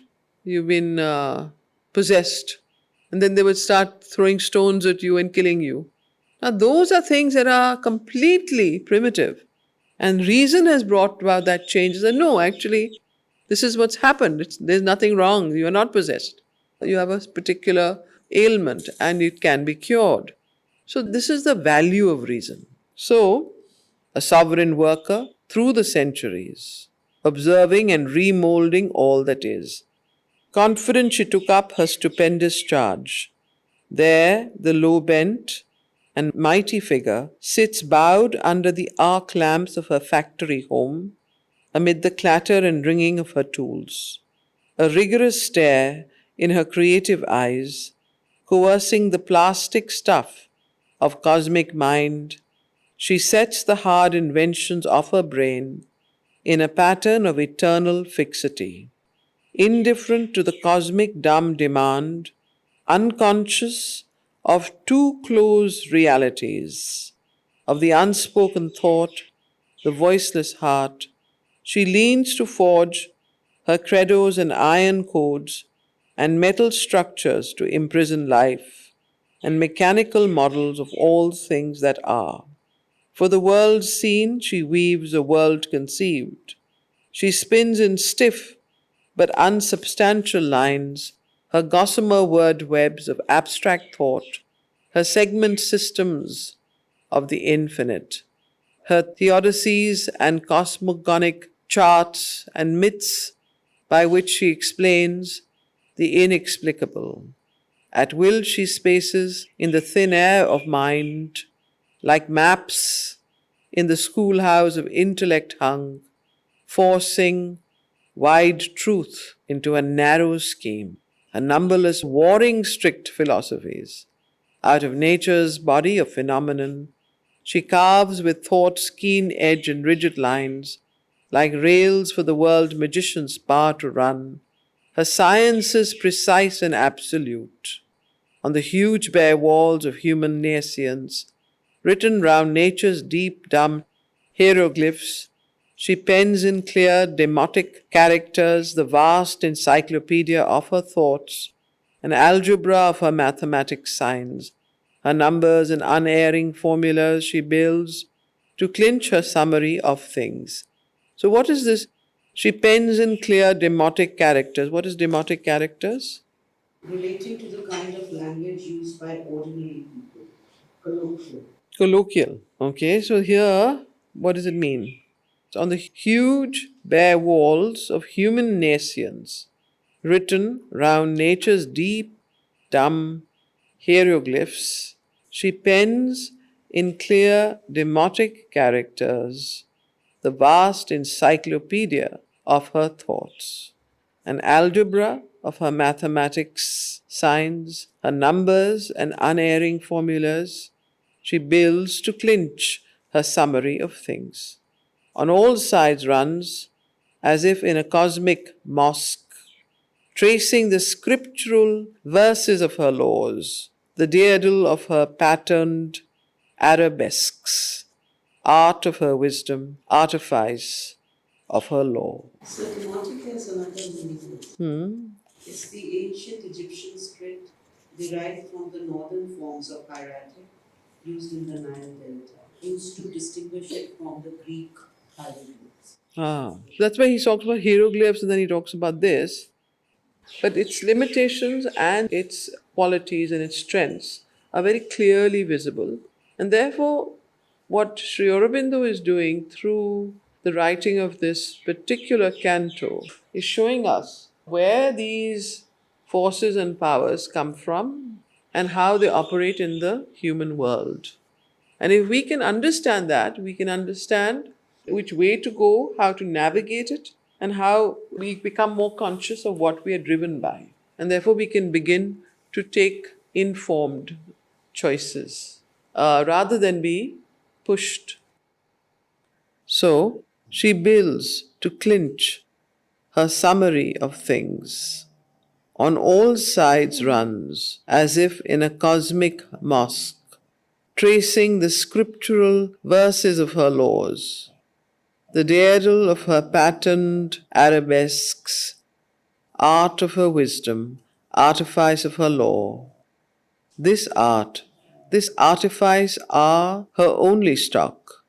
In her high works of pure intelligence, in her withdrawal from the senses trap, there comes no breaking of the walls of mind. There leaps no rending flash of absolute power. There dawns no light of heavenly certitude. A million faces wears her knowledge here, and every face is turbaned with a doubt. All now is questioned, all reduced to naught.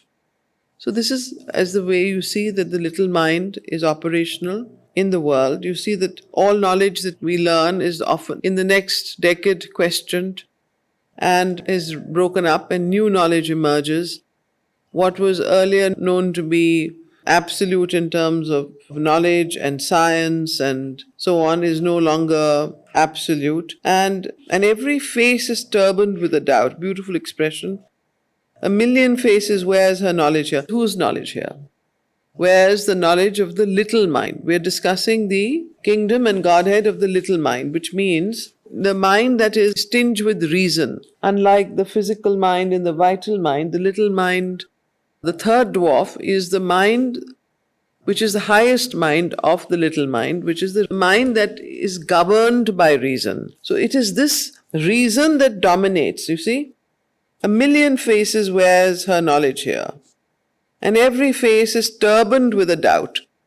Now, the special attribute of reason, it is always overturned, and always there is a certain something that is left undone or unknown, which puts into doubt whatever is known. There are always question marks that are in every discovery, in every phenomena, even if those who are trying to explain, through science how the world was created, they always have unexplained questions to which they have no answers for. So this is the way that the reason works. It's not an absolute knowledge. It's not a knowledge by identity. It is a knowledge through inference, through mathematical formulas and algebras to explain outer phenomena through the reasonable mind. So we think that reason is, the highest intelligence today, and we think that all the scientific and medical and other discoveries are omnipotent. But indeed, it is not so, because reason itself is open to error. That doesn't mean that there are not things true in it, but it is a half truth, half falsehood, half shadow, half light. So you have to be able to know what is what, and for that you need a deeper mind and a deeper and higher intelligence. So intuition is one, illumination is the other, and so on. There are several layers of mind, are much above reason. So reason is the lower part of the higher mind, and then there comes, and from reason comes I think it's, if I remember, the higher mind, then the illumined mind, then the intuitive mind, then the overmind or the mind of light, and then even there are regions and stages, and of course mind. But you see, reason is certainly a higher station of mind from the vital mind and the physical mind. So that's why all this, if you read, this is actually an explanation of what we see in the world. Her science is precise and absolute. On the huge bare walls of human nescience, written around nature's deep dumb hieroglyphs, she pens in clear demotic characters the vast encyclopedia of her thoughts, an algebra of her mathematic signs, her numbers and unerring formulas she builds to clinch her summary of things, and so on. In her high art of pure intelligence, in her withdrawal from the senses trap. So the physical mind is in the trap of the senses, and to some extent the emotional vital mind is also in the trap of the senses. There comes no breaking of the walls. But even though it is in her withdrawal from the senses trap, there comes no breaking of the walls of mind. But it's still within the walls of mind. There leaps no rending flash of absolute power. There dawns no light of heavenly certitude. The certitude is something that is according to reason, unreasonable. So you see, all science says there are no absolutes. First thing we read in mathematics and science is that. So there dawns no light of heavenly certitude. A million faces wears her knowledge here, and every face is turbaned with a doubt. All now is questioned, all reduced to naught. Once monumental in their massive craft, her old great mythic writings disappear, and into their place start strict ephemeral signs. This constant change spells progress to her eyes. So this constant change spells progress to whose her eyes? The eyes of the reasonable mind, the third dwarf, which governs human thought. Her thought is an endless march without a goal. There is no summit on which she can stand and see in a single glance the infinite's whole. So there is this endless march without a goal, and no summit on which this mind of reason can stand and see in a single glance the infinite's whole. An inconclusive play is reason's toil. Each strong idea can use her as its tool. So you see, when you walk into especially when you hear legal cases being fought, you will always see reason being used very, very well by each lawyer on both sides. And there's inconclusive arguments as though absolute. But yet, that is the thing. She's a tool in the hands of. So an inconclusive play is reason's toil. Each strong idea can use her as its tool. So whenever we want to justify something, even to ourselves, we use reason to justify it. Why I can't do this and why I'm doing this. Don't you see in yourself how you use your reason? So reason is a very pernicious, capricious thing. If you don't realize its limitations, you can be fooled. You can fool yourselves and you can fool the world. And of course, that's how, that's the difference between a top lawyer and a mediocre lawyer. So each strong idea can use her as its tool. Accepting every brief, she pleads her case. Open to every thought she cannot know.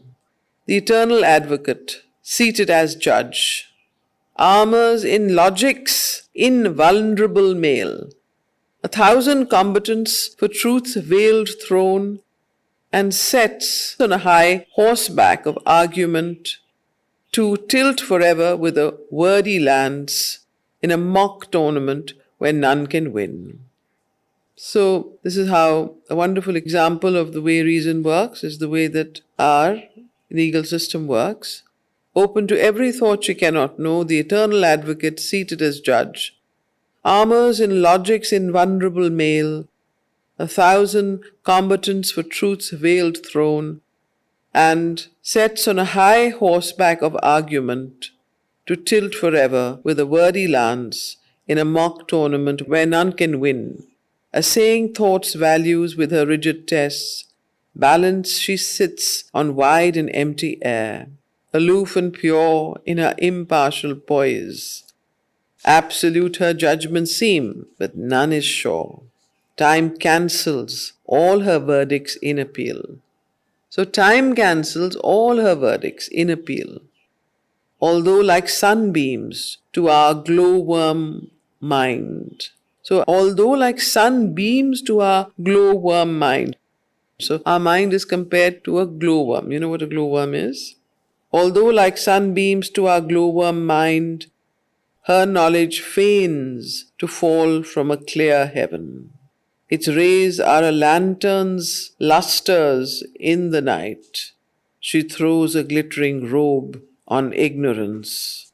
So her knowledge feigns to fall from a clear heaven, but actually it is a glittering robe she throws on what? Not on knowledge, but on ignorance. She throws a glittering robe on ignorance, but now is lost her ancient sovereign claim to rule mind's high realm in her absolute right. Bind thought with logic's forged infallible chain, or see truth nude in a bright abstract haze. So, a master and slave of stark phenomenon, she travels on the roads of erring sight, or looks upon a set, mechanical world constructed for her by her instruments, a bullock yoked in the cart of proven fact. She drags huge knowledge bales through matter's dust to reach utility's immense bazaar. Apprentice she has grown to her old drudge. An aided sense is her seeking's arbiter. This now she uses as the assayer's stone, as if she knew not facts are husks of truth. The husk she keeps, the kernel throws aside. So this is how the reasonable mind works. And that is why Sri Aurobindo enjoins us to deepen our mind, to live in the inner mind, to grow our intuitive mind, not to depend infallibly on reason, to watch one's own reasons and steer our life from a guiding post of the inner psychic being, or at least, if not the psychic being, at least a deeper, intuitive, higher conscious mind that knows. Now, if one truly wants to know, do you think the mind as we have it, the reasonable mind, can really know? Or can it only organize and name? Yes. So when we say mind is organizing force, it's this mind. Higher minds are knowledge force. So, Then it gets illuminated. Then it becomes a tool of the yeah, then it has knowledge. So, what does this teach us in practical yoga? Why is this canto being written? It is to help us to reflect and become conscious of our own mind, this part of our own mind, which is the reasonable mind, which is 80% of what we use, by the way, or 90%, 80%. The others are the vital and the physical. So, depends on each person. Some are more dominated by the vital mind. The second dwarf, some are more dominated by the physical mind. Those who have a more rudimentary, more earthy kind of, and those who are dominated by the reasonable mind, the mind of reason, which is a lot of humanity, most educated people, they are governed by this mind. We don't question this. And we don't try and reach for a deeper and higher mind. If we begin to do that and trust that other deeper side, which comes through silence, which comes through the practice of yoga. You cannot get it without some kind of practice. And it is in silence that you begin to separate yourself from the outer physical, vital, mental, reason mind, and you go deeper into the intuitive mind or the psychic perception or the inner mind, or the higher mind or the illumined mind. So these other kind of consciousnesses come only after the reason, the physical, vital, and reasonable mind fall to a degree of silence. The more silent they become, the deeper you can go and the more you can know. And that is the practice. Why do we meditate? Why do we learn meditation? It is to come in touch with that other self and to grow it and to bring it forward to govern our lives. So anyway, let us continue with this, but this is important in that sense because it helps us to reflect. Apprentice she has grown to her old drudge, and aided sense is her seeking's arbiter. This now she uses as the assayer's stone, as if she knew not facts are husks of truth. What does she do? The husk she keeps, the kernel throws aside, just the opposite of what we want. So, it's like if you're having, eating some grain, you throw the main grain away and you only eat the outer husk. So the husk she keeps, the kernel throws aside, and ancient wisdom fades into the past. The age's faith become an idle tale. God passes out of the awakened thought. An old discarded dream needed no more. Only she seeks mechanic nature's keys. Interpreting stone laws inevitable, she digs into matter's hard concealing soil to unearth the processes of all things done. So she digs into matter's hard concealing soil to unearth the processes of all things done. A loaded, huge, self-worked machine appears. To her eyes, eager and admiring stare, an intricate and meaningless enginery of ordered, fateful, and unfailing chance, ingenuous and meticulous and minute. Its brute, unconscious, accurate device unrolls an unerring march, maps a sure road. It plans without thinking, acts without a will, a million purposes, serves with a purpose none, and builds a rational world without a mind. So, this is the way that the reasonable mind, the mind of reason, operates. However, if one does not have a higher and a deeper mind at one's disposal, it is better to use this mind and to sharpen it rather than dominated by the physical mind and the vital mind of desire. Because then you are totally unruled. You're like a beast, you're more animal-like. At least there is a modicum of reason. There is some sort of a organization. There is some sort of a structure. There is some sort of, common sense, if you call it. So Sri Aurobindo used to tell a lot of sadhaks who were very impatient to progress and used to leave their reason behind and start doing some very foolish things, that please, for God's sake, don't give up your common sense. Keep your common sense intact while you're doing yoga, because you still don't have the higher consciousness. Until then, this is what is going to keep you sane and on the path. Because otherwise, one fine day you might wake up and decide that you've become something, and now you maybe have wings and you can fly. And with your full desire self, you jump off this building thinking that you're going to fly off. And there you go. And what happens to you, we all know. So in the same way in yoga and in spiritual life, be very anchored and very, very firm in your thought and your reason. Let your reason guide you till the time that you know and are very sure that you have a deeper mind and a higher consciousness guiding you. And even then, as Sri Aurobindo often told many, many, many people, is that keep common sense as your best friend. Use your common sense when you're about to decide to do something that, making sense, or have you gone off the planet, off the thing? So many people go off into this, imaginary world. They Especially in yoga, they come up with some crazy ideas. My body has become ageless, my mind has become this, and they come up with very strange things and they do very strange things. And we all see them and they've gone off balance. Why? Because they're not as yet ready. Their vital mind, their desire mind is so strong, it has overtaken the reason, it's overtaken common sense. And while their true knowledge is not up, but because of the strong desire to become something, ambition, name, fame, these are all the great snares that are on the path. They will try and get you off the path in some way, especially ambition. Ambition, name, fame, desire, whatever they are, the whole lot of them are the great enemies of truth and what enemies of common sense and of reason.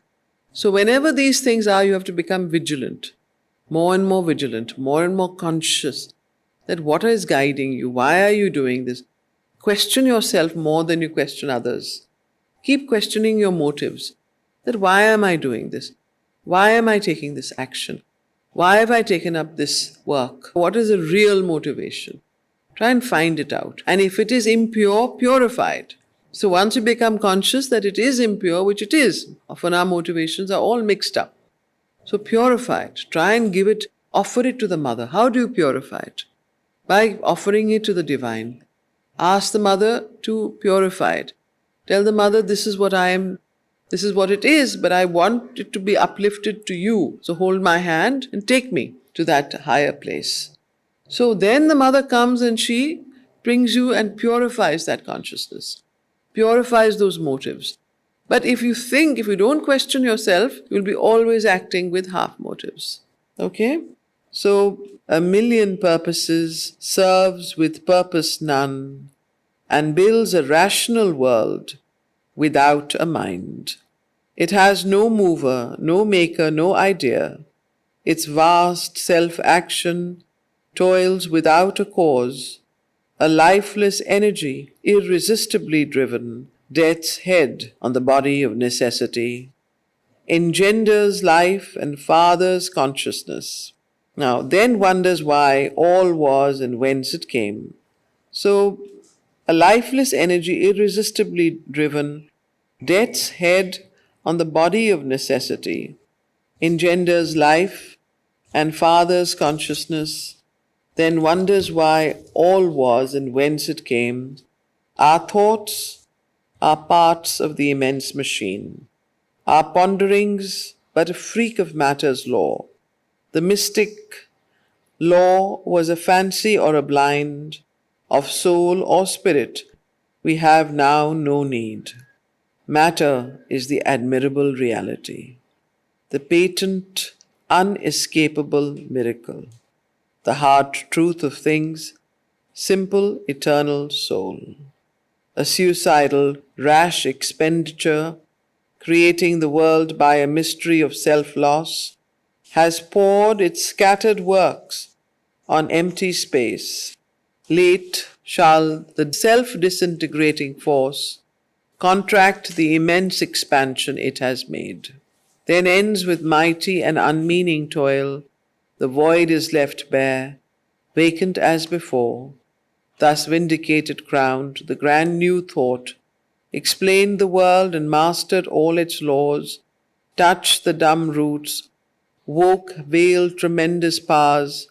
It bound to service the unconscious jinns that sleep unused in matter's ignorant trance.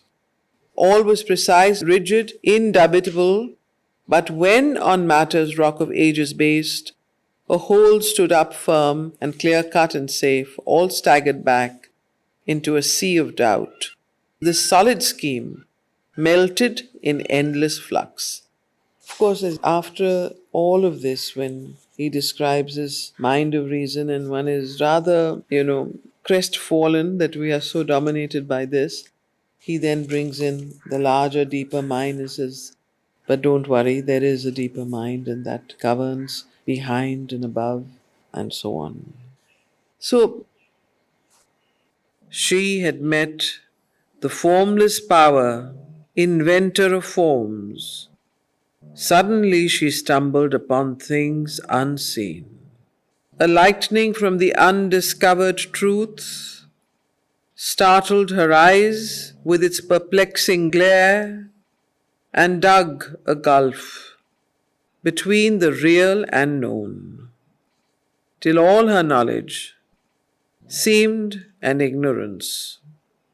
Once more, the world was made a wonder web, a magic's process in a magical space, an unintelligible miracle's depths, whose source is lost in the ineffable.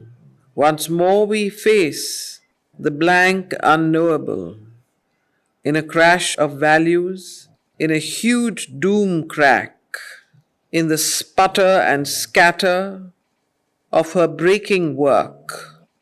She lost her clear, conserved, constructed world. A quantum dance remained, a sprawl of chance, in energy stupendous, tripping whirl. A ceaseless motion in the unbounded void, invented forms without a thought or aim. Necessity and cause were shapeless ghosts. Matter was an incident in being's flow, law but a clockwork habit of blind force. Ideals, ethics, systems had no base and soon collapsed or without sanction lived. All grew a chaos, a heave and clash and strife. Ideas warring and fierce leaped upon life. A hard compression held down anarchy, and liberty was only a phantom's name. Creation and destruction waltzed inarmed. On the bosom of a torn and quaking earth, all reeled into a world of Kali's dance. Thus stumbled, sinking, sprawling in the void, clutching for props, a soil on which to stand, she only saw a thin atomic vast, the rare point sparse, substratum universe, on which floats a solid world's phenomenal face. Alone, a process of events was there, and nature's plastic and protean change, and, strong by death to slay or to create, the riven invisible atoms' omnipotent force. One chance remained, that here might be a power to liberate man from the old inadequate means, and leave him sovereign of the earthly scene. For reason then might grasp the original force to drive her car upon the roads of time. All then might serve the need of the thinking race. An absolute state found orders absolute to a standardized perfection, cut all things. In society build a just, exact machine. Then science and reason, careless of the soul, could iron out a tranquil, uniform world, aeonic seekings glut with outward truths, and a single patterned thinking force on mind, inflicting matter's logic on spirit's dreams, a reasonable animal make of man, and a symmetrical fabric of his life. This would be nature's peak on an obscure globe, the grand result of the long ages' toil, Earth's evolution crowned, her mission done. So might it be if the spirit fell asleep. So this is what we just read, is an account of what would happen if matter were the sole power ruling the earth and spirits and soul were left aside and reason became the sole arbiter and the sole guiding force of human society and, of the world. Then you would have all these things of the despotic state, clear-cut rules, everybody uniform, because the mind likes to standardize. Reason likes to keep things in equal pieces, doesn't allow the richness and diversity of difference, doesn't allow the even the failings that are required, the mistakes, the blunders that are required for the progress of the soul. It sees things very moralistically. It cuts and binds things into pieces. You can see how even our schooling and education system, being so highly guided by reason, has cut up knowledge into subjects and then subjects into further packets and morsels and feeds us all. Our minds are half nurtured, half ignorant, half knowing. We always, then once we have some amount of modicum of skills and tools to learn, then we begin to learn really when we grow up. We begin to find out for ourselves. We begin to study history. We begin to study science. And we begin to actually learn. But all that, 15 years of school and college does is gives you smatterings of information and all pell-mell. So this is the work of reason. It works like that. It works in the same way in all its offices and all its placements. So these 2 pages describe that very beautifully. Matter was an incident in being's flow, law but a clockwork, habit of blind force. Ideal ethic systems had no base and soon collapsed or without sanction lived. So all grew a chaos, a leave in clash and strife, ideas warring, and fears leaped upon life. A hard compression held down anarchy. So any kind of anarchy, change from the norm, is suppressed and put down in reason's court. A hard compression held down anarchy, and liberty was only a phantom's name. Creation and destruction waltz, inarmed, on the bosom of a torn and quaking earth. All reeled into a world of Kali's dance. Thus rumbled, sinking, sprawling in the void, clutching her props, a soil on which to stand. She only saw a thin atomic vast, and so on. And then in the end, for reason then might grasp the original force, to liberate man from the old inadequate means and leave him sovereign of the earthly scene. And so on. And then in the end, very clearly, and a single pattern thinking force on mind, inflicting matter's logic on spirit's dreams, a reasonable animal make of man, and a symmetrical fabric of his life. This would be nature's peak on an obscure globe, the grand result of the long ages' toil, Earth's evolution crowned, her mission done. So might it be if the spirit fell asleep. Man then might rest content and live in peace, because you have a perfect law of reason, a perfect logical, symmetrical world. And if man were to fall asleep, it's his soul, his seeking, his aspiration for the highest and to evolve. If that fell asleep, then what would happen?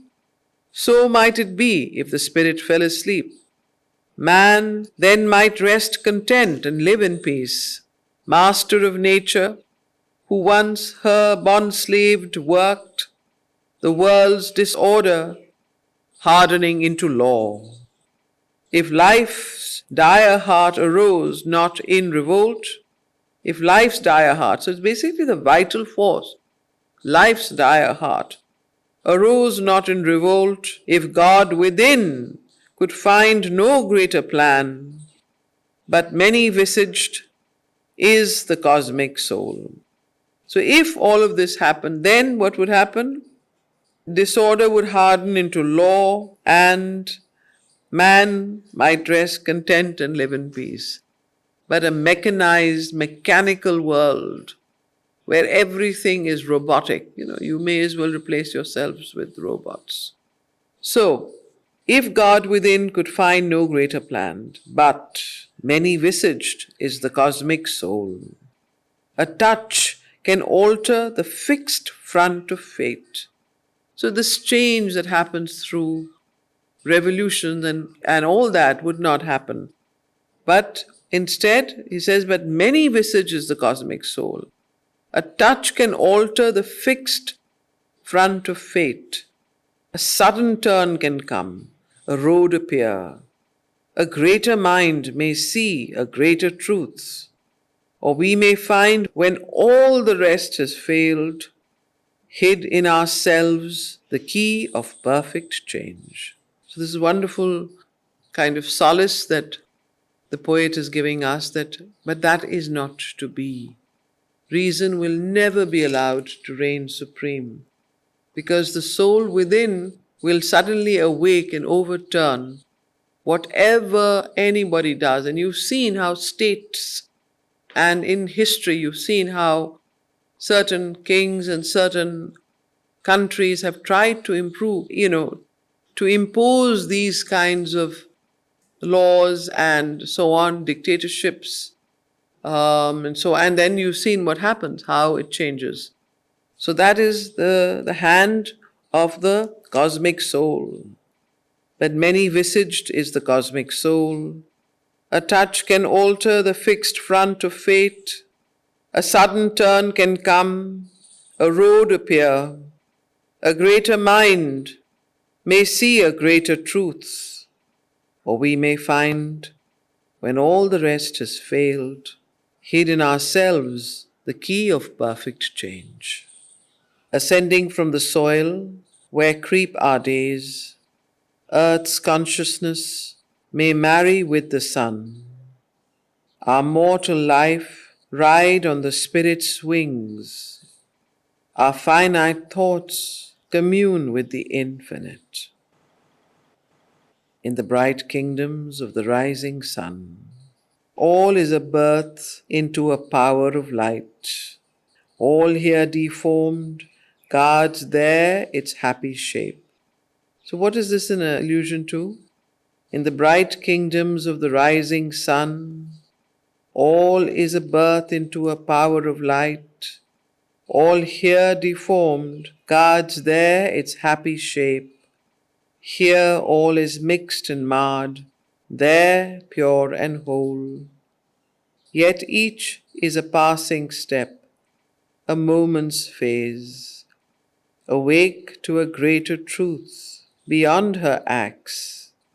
The mediatrix sat and saw her works, and felt the marvel in them and the force, but knew the power behind the face of time. So, what are these bright kingdoms of the rising sun, do you think? Could be, yes, in the higher reaches of the overmental planes, where the sun is, they say, it's a supramental sun, or in those kingdoms that are above the mortal mind. Here all is mixed and marred, here on earth, there pure and whole, yet each is a passing step, a moment's phase, awake to a greater truth beyond her acts. The mediatrix sat and saw her works. So the mediatrix is a reference to who? Nature, the higher nature, para prakriti, or the mother. a moment's phase, awake to a greater truth beyond. So, yet each is a passing step, is where? Here or there? A moment's phase, awake to a greater truth beyond her acts. The mediatrix sat, anyway, it's in the higher levels of the mind. The mediatrix sat and saw her works and felt the marvel in them and the force, but knew the power behind the face of time. She did the task, obeyed the knowledge given. Her deep heart yearned towards great ideal things, and from the light looked out to wider light. A brilliant hedge drawn round her narrowed her power. Faithful to her limited sphere, she toiled, but knew its highest. Widest seeing was a half search, its mightiest acts a passage or a stage. For not by reason was creation made, and not by reason can the truth be seen, which through the veils of thought, the screens of sense, hardly the spirit's vision can descry, dimmed by the imperfection of its means. The little mind is tied to little things. Its sense is but the spirit's outward touch. Half waked in a world of dark inconscience, it feels out for its beings and its forms, like one left fumbling in the ignorant night. So, here again a very clear statement that it is not by reason was creation made. So, reason did not make this creation. Neither by reason can the truth be seen. So, through the veils of thought and the screens of sense, the spirit's vision can hardly descry, and dimmed by the imperfection of its means, the little mind is tied to little things. Its sense, here's a direct reference to the title of this chapter, the kingdoms, Godheads of the little mind. So this little mind is tied to little things. Its sense is but the spirit's outward touch. Half waked in a world of dark inconscience, it feels out for its beings and its forms, like one left fumbling in the ignorant night. In this small mold of infant mind and sense, desire is a child heart's cry, crying for bliss. Our reason only a toy's artificer. So desire in this small mold of infant mind and sense, it is desire who is the child heart's cry, crying for bliss. Our reason only a toy's artificer, makes these toys for pacifying this desire. Our reason only a toy's artificer, a rule maker in a strange stumbling game. But she her dwarf aids knew, whose confident sight a bounded prospect took for the far goal. The world she has made is an interim report of a traveler towards the half-found truth in things. So, but she her dwarf age knew, whose confident sight, who is she here referring to? Yeah, the higher nature, the Divine Mother. But she her dwarf age knew, whose confident sight a bounded prospect took for the far goal. So dwarf age is of course the three dwarfs that we've read about. What are they? The physical mind, the vital mind, and the little. Yeah, the reason. So, but she, her, and all these three dwarfs reside in the little mind, which is tied to little things. So the world she has made is an interim report of a traveler towards the half-found truth in things, moving twixt nescience and nescience. So, what is this traveler moving between one ignorance to another ignorance, one nescience to another nescience? So, moving twixt nescience and nescience, for nothing is known while aught remains concealed. The truth is known only when all is seen. Attracted by the all that is the one, she yearns towards a higher light than hers. Hid by her cults and creeds, she has glimpsed God's face. She knows she has but found a form, a robe. But ever she hopes to see him in her heart and feel the body of his reality. So here, I think this is the reference to nature, nature herself. So nature here on this earth realizes that there is something beyond, and she is trying to go towards it, but is bound by these forms, these dwarfs, this little mind that terribly binds her down. So she yearns towards a higher light than hers. Hid by her cults and creeds, she has glimpsed God's face.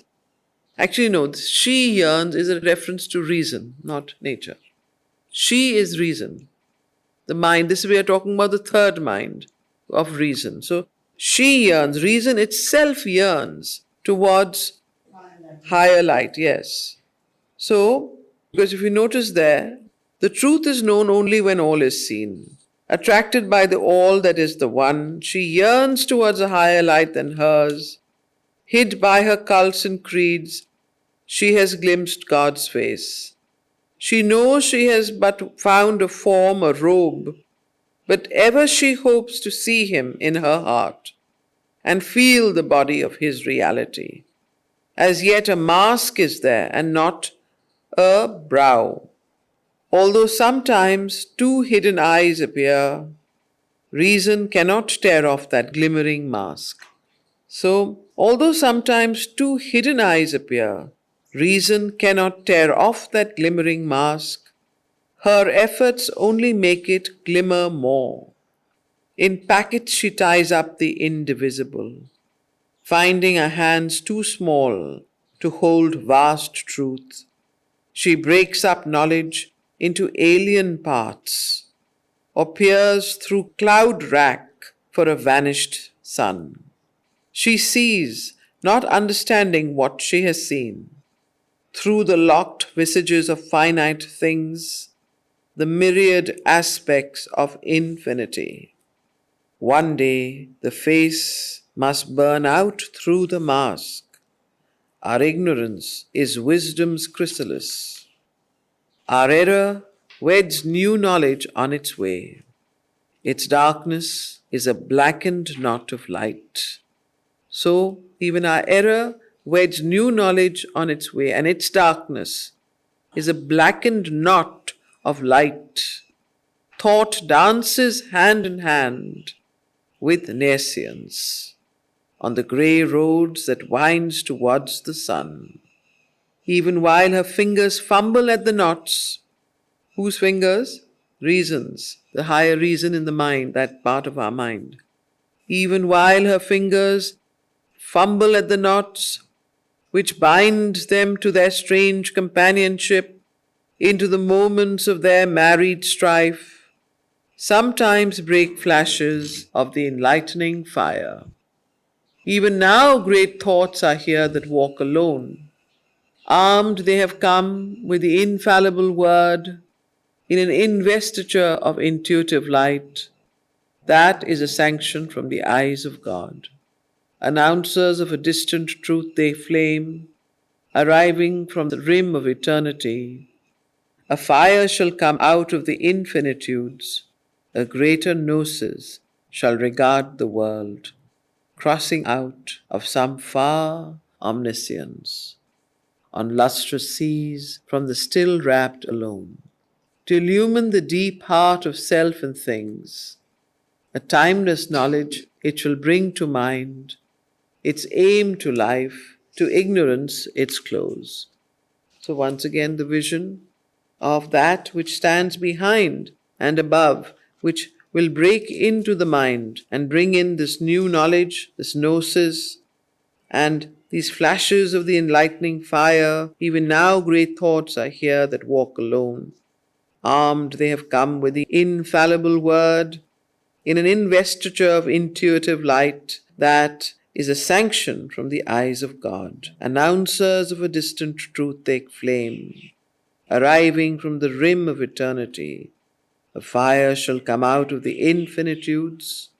A greater gnosis shall regard the world, crossing out of some far omniscience on lustrous seas from the still rapt alone, to illumine the deep heart of self and things. A timeless knowledge it shall bring to mind, its aim to life, to ignorance its close. So here is this wonderful kind of prophecy that Sri Aurobindo makes here about the destiny of earth.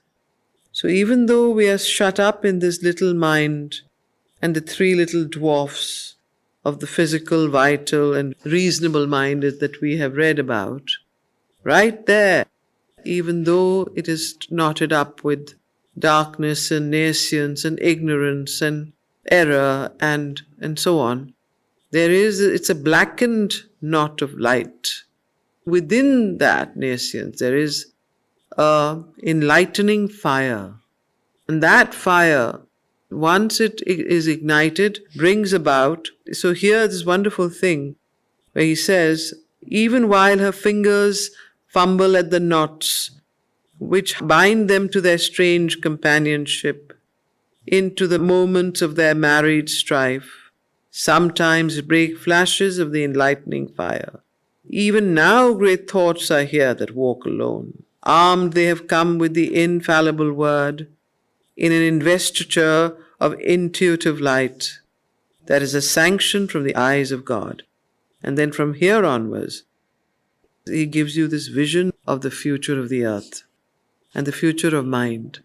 So gnosis is another word for supermind, for a mind that is governed by full knowledge of identity and has no scope for error. So the gnosis is the mind aspect of supermind, the gnosis, and then of course supermind is something much, covers a lot of things. So that is a sanction from the eyes of God. Announcers of a distant truth they flame, arriving from the rim of eternity. A fire shall come out of the infinitudes. A greater gnosis shall regard the world, crossing out of some far omniscience on lustrous seas from the still rapt alone, to illumine the deep heart of self and things. A timeless knowledge it shall bring to mind, its aim to life, to ignorance its close.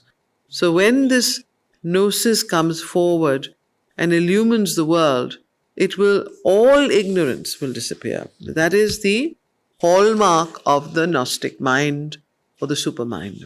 So, there are such beautiful lines in this canto. If life's dire heart arose not in revolt, if God within could find no greater plan, but many-visaged is the cosmic soul. A touch can alter the fixed front of fate. A sudden turn can come, a road appear, a greater mind may see a greater truth, or we may find when all the rest has failed, hid in ourselves the key to perfect change. So, this is the way that Sri Aurobindo writes Savitri. He describes our present condition, wonderfully described in this canto, and then he gives that hope, that illumination. This is the seer-like quality of Savitri and the seer-like quality of a scripture. This is what defines Savitri as a book of the future, a book of prophecy, a book of enlightenment, a book that has a knowledge and a power which can change human consciousness, can change the destiny of each of our own lives right now. If we can understand and if we can allow Savitri to illumine us, we can change our destiny. People say that why is it that thousands of people just die in famines and in road accidents and in so many other things? And, are we like ants? And so So mother said, why do you get so worried? Don't you trot every day on all the ants when you're walking? How many ants do you kill in a day? But she said one thing, if you're conscious and you are aware and you have the divine presence in you, even though everybody else may die, nothing will happen to you. This is the power of this, this force. That if you don't have it, you're like an ant. You can be trampled over. And she said that, for nature, nature, we are ants, human beings. So every time you walk, look at all the ants you kill. Those are the human beings that are being killed every day. And that's what she said. She said, because they have no direction. They're not aware of their soul. They're not in touch with their conscious destiny. They are like normal beings living day to day, very, very much in an animal-like way. And nature, for her own purposes, when she's marching forward, she will do whatever she has to do. So, this also tells us the importance of becoming conscious, so that you are not, when you're traveling on the road, you can be protected. Today we don't know when we are entering our car and we take off, what is going to happen to us, even if it's not your fault. But when you have this consciousness, when you have the light of a deeper and a higher consciousness in you, nothing can touch you. It's like the angels will come, whatever words you want to call it. The force is there to protect you. And this is something we need to inculcate in our lives and become full of that strength, inner strength, and the light of the psychic being. If it's forward, if your psychic being is conscious, then you are protected. Then you're different from an ant. So this is the difference. Please look at yourselves as ants and try and understand, do you want to be a conscious ant? And then you can be saved. If you are not, then you will run with the flood, whichever way the flood goes. So this is just another way of putting things. All right. Rather drastic, but sometimes we need to use these imageries. Okay. Above, in a high, breathless stratosphere, overshadowing the dwarfish trinity. So above, now Sri Aurobindo has gone above the little mind, the kingdoms and the Godheads of the little mind. Because the three dwarfish trinity is the physical, vital, and now we read the reasonable mind. So above, in a high, breathless stratosphere, overshadowing the dwarfish trinity, what lived above the little mind, the kingdoms? Lived aspirants to a limitless beyond, captives of space, walled by the limiting heavens, in the unceasing circuit of the hours, yearning for the straight paths of eternity, and from their high station look down on this world, two sun-gazed daemons witnessing all that is. So he takes, now you just go above this kingdom and then you go into this. You see, above this kingdom of the dwarfish trinity lived aspirants to a limitless beyond, captives of space, walled by the limiting heavens, in the unceasing circuit of the hours, yearning for the straight paths of eternity, and from their high station look down on this world, two sun-gazed daemons witnessing all that is. Now, what is the difference between this daemon and a demon? What is a daemon? D-A-E-M-O-N? Yeah, like a, Yeah, it's a godlike, a deity. So the exact, somebody should read up there to see what it is. Like deity, spirit, these kinds of beings who are godlike. Two sun-gazed daemons witnessing all that is. A power to uplift the laggard world. So what do they have? A power to uplift the laggard world. Imperious road, a huge, high-winged life thought. Yeah. So they're higher than the human beings and just lesser than the gods. They're the intermediaries. So they're like these godlike. But they have these eyes. So, if you notice the next canto we're going to is the kingdoms and godheads of the greater mind. So possibly this has something to do with it. Anyway, so here they are. Two sun-gazed daemons witnessing all that is, a power to uplift the laggard world, imperious road, a huge, high-winged life thought, unwont to tread the firm, unchanging soil. Accustomed to a blue infinity, it planed in sunlit sky and starlit air. It saw afar the unreached immortal's home and heard afar the voices of the gods. So they could see the, above, and they could see what is below. And they were the intermediaries. It planed in sunlit sky and starlit air. It saw afar the unreached immortal's home and heard afar the voices of the gods. Iconoclast and shatterer of time's forts, over leaping limit and exceeding norm, it lit the thoughts that glow through the centuries and moved to acts of superhuman force. So these demons were the ones that are responsible for those thoughts and those actions that, surpass time, obviously have a higher and deeper influence and permanence. So it saw afar the unreached immortal's home and heard afar the voices of the gods, iconoclast and shatterer of time's forts, overleaping limit and exceeding norm. It lit the thoughts that glow through the centuries and moved to acts of superhuman force. As far as its self-winged airplanes could fly, so in a sense these demons would not be touching the soil. They had wings, so like angels, So what do?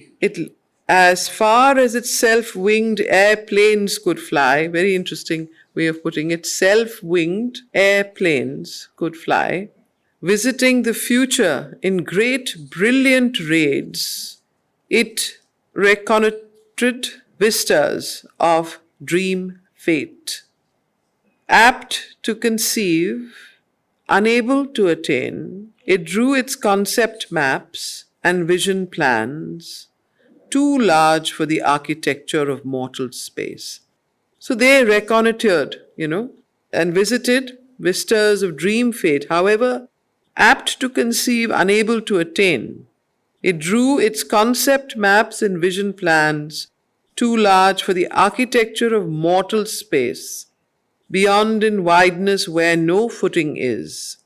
An imagist of bodiless ideas, impassive to the cry of life and sense. A pure thought mind surveyed the cosmic act. So, a pure thought mind surveyed the cosmic act, archangel of a white transcending realm. It saw the world from solitary heights, luminous in a remote and empty air. So here, after this, end of Canto 10, the canto ends. So just after describing, putting the setting for the new canto of this particular thought mind that surveyed the cosmic act, was in touch with the higher realms, was able to influence and was responsible for all the greater thoughts and actions in the lower realm. And then we come to Canto 11, the kingdoms and Godheads of the greater mind. So you see, when you start reading this, the first thing you realize is you don't understand a word of what he's saying. Because he is speaking about something that is so transcendent, so out of our human mind and scope, that you have to first prepare your brain cells to receive this knowledge and to receive this information and this vision. Therefore, Savitri has to be read and reread. And that's why I keep rereading the same passages. So some of my friends say that I'm boring them to death. But I cannot help it, because if you don't bore in, you will be sleeping through it all. So even for myself, I have to reread. Each time the rereading deepens the knowledge and deepens the understanding.